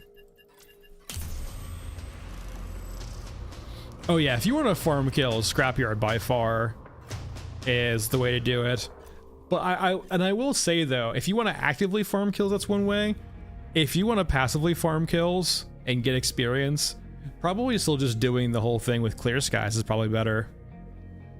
So if you're unfamiliar, Clear Skies is the quest on Frozen Swamp where you place the jammer down and it will kill drones around you. If you just go hide and stay there and like go AFK for an hour, it will keep killing drones the entire time. And so it's essentially just a way of like AFK farming experience. You have to find a good spot to hide though, because you can still die to other things, but once you do, you're fine. If for some reason you want to farm experience.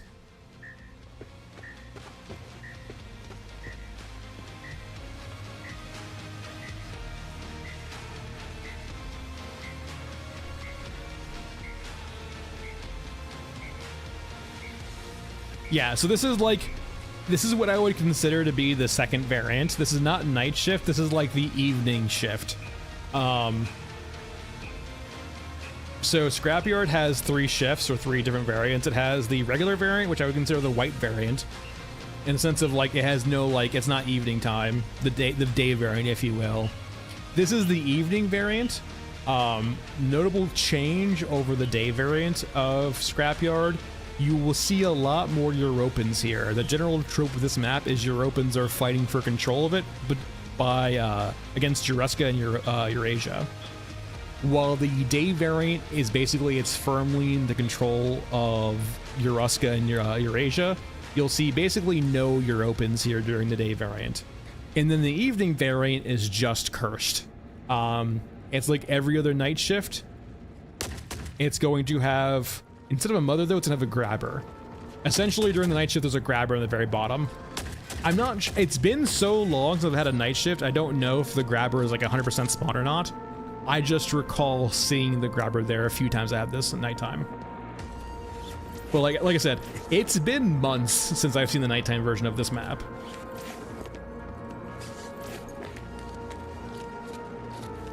Also, where are my cyborgs at? There should be like 2 more waves. Oh well.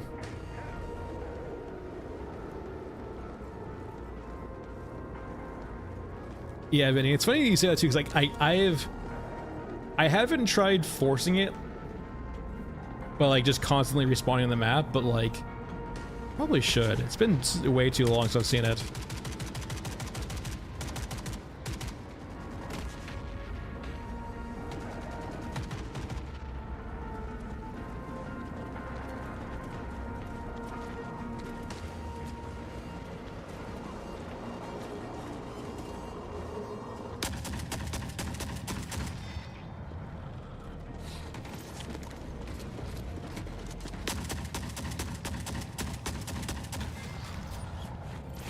I feel like there's gonna be a riot in the Discord whenever they nerf shotguns.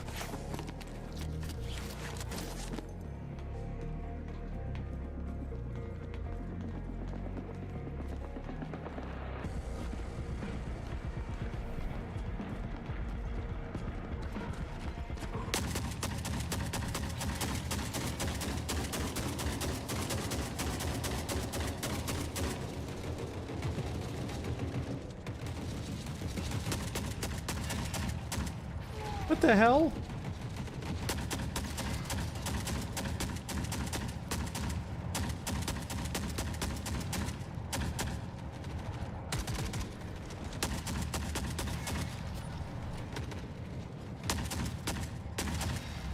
I'm actually probably pretty low from this actually already. I'm guessing around 800 HP left, I guess. Well, let's say I'm saying I have 800 HP left. Let's see. Oh god, it's worse. I shouldn't have looked, it's worse.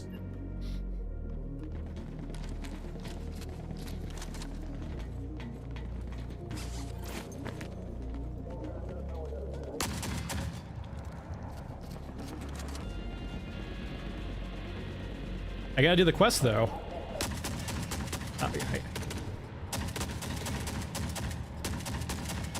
I'm here to quest.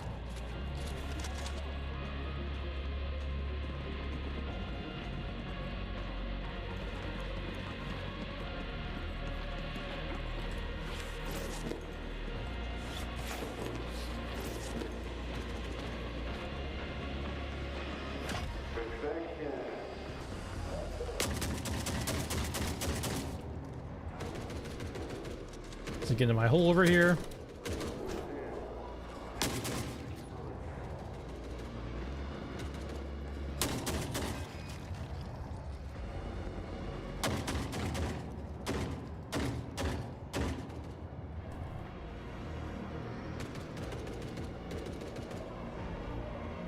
It's right over there. I mean, I just gotta go put the explosives on it. It's fine. It'll be okay.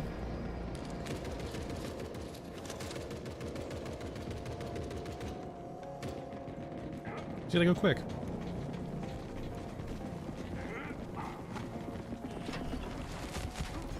See, that was easy. Now I get to flee.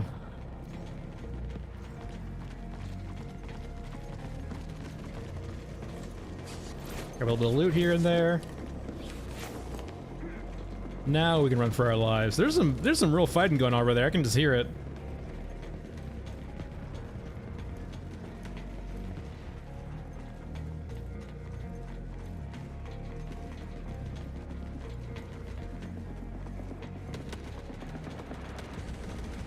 See you, Delta. Thanks for stopping by.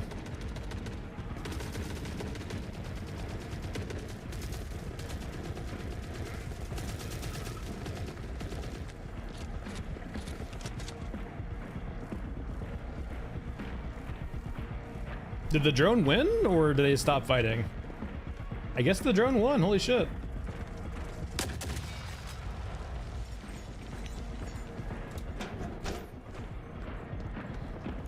Conceptually, it's so funny to me, the whole loot all mechanic. I just killed a drone and then scooped the entirety of it into my backpack and I'm now leaving.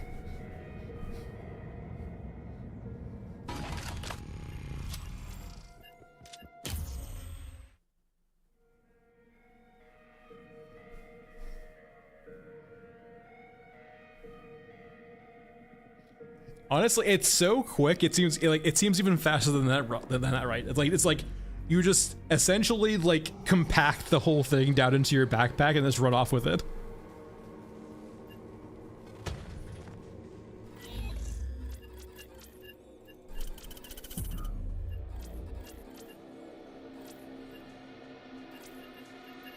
All right, let's see here.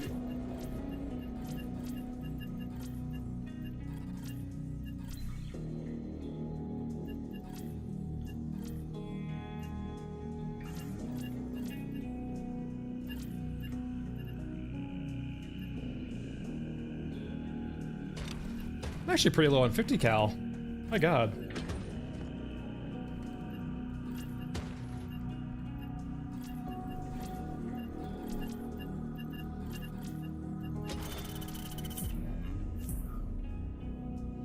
No idea, Bless.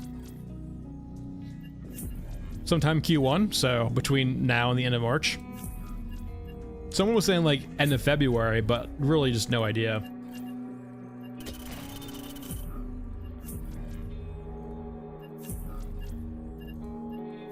So I will say too, I wouldn't mind waiting like until the end of March for a bigger patch. I would much prefer, if the option was like getting a patch now and just having it be like a new map and having a patch at the end of March and having it be more than that, I would choose wait till the end of March.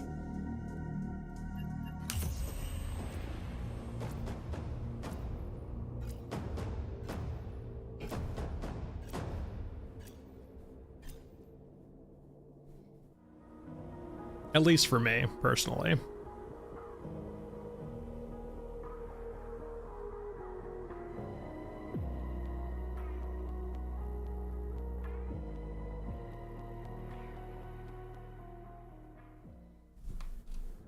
If you lose contact and crew, stay there. We'll find you. December, so like technically, yeah, basically. I said this before, I generally only expect about a content patch every quarter from early access developers, and very rarely will they even meet that. So I don't want to say we've kind of been spoiled a little bit with their current cadence.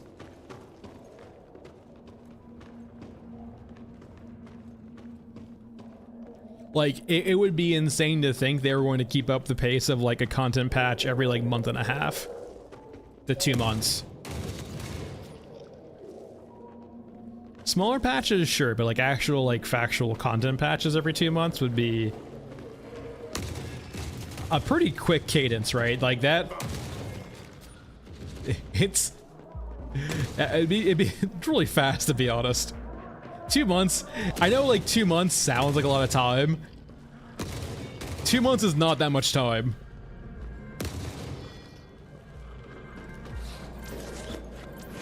Two months is 40 working days.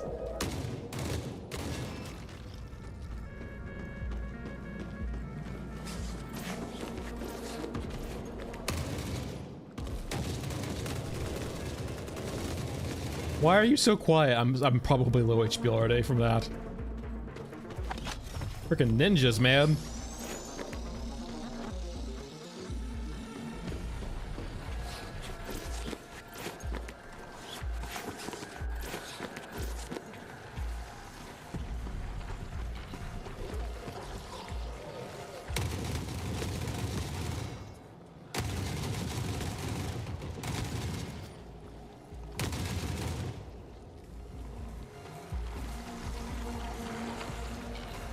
Good night, sweet prince.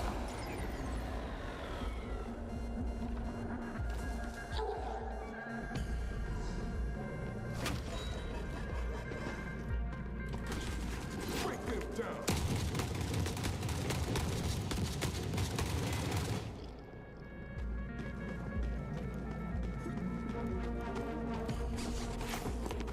I actually would probably think it might be time to leave soon, considering I'm probably pretty hurt. Might be a quick snatch and grab and leave.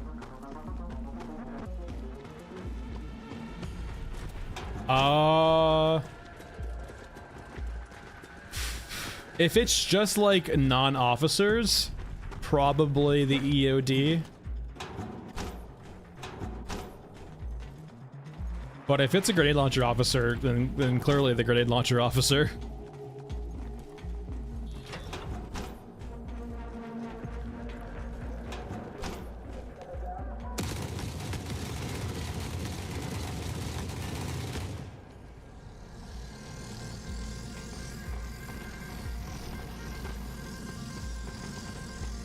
Like, the Euroscan infantry do hurt a lot, but I do think the EODs edge them out just because they have extra HP, I think.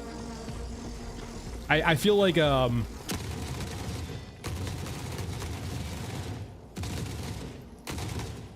the EODs are definitely tankier than... What's that weird sound? Dude, he fucking flew, holy shit. No.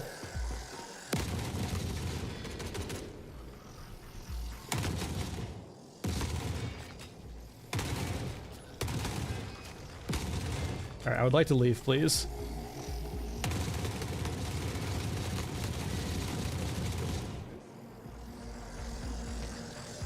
Yeah, EODs are insanely tanky. Their damage kind of sucks. Like, it's not bad, but it's not great either. Alright, that ended at least. No, but like... The infantry, I think, hit harder, but they're way squishier.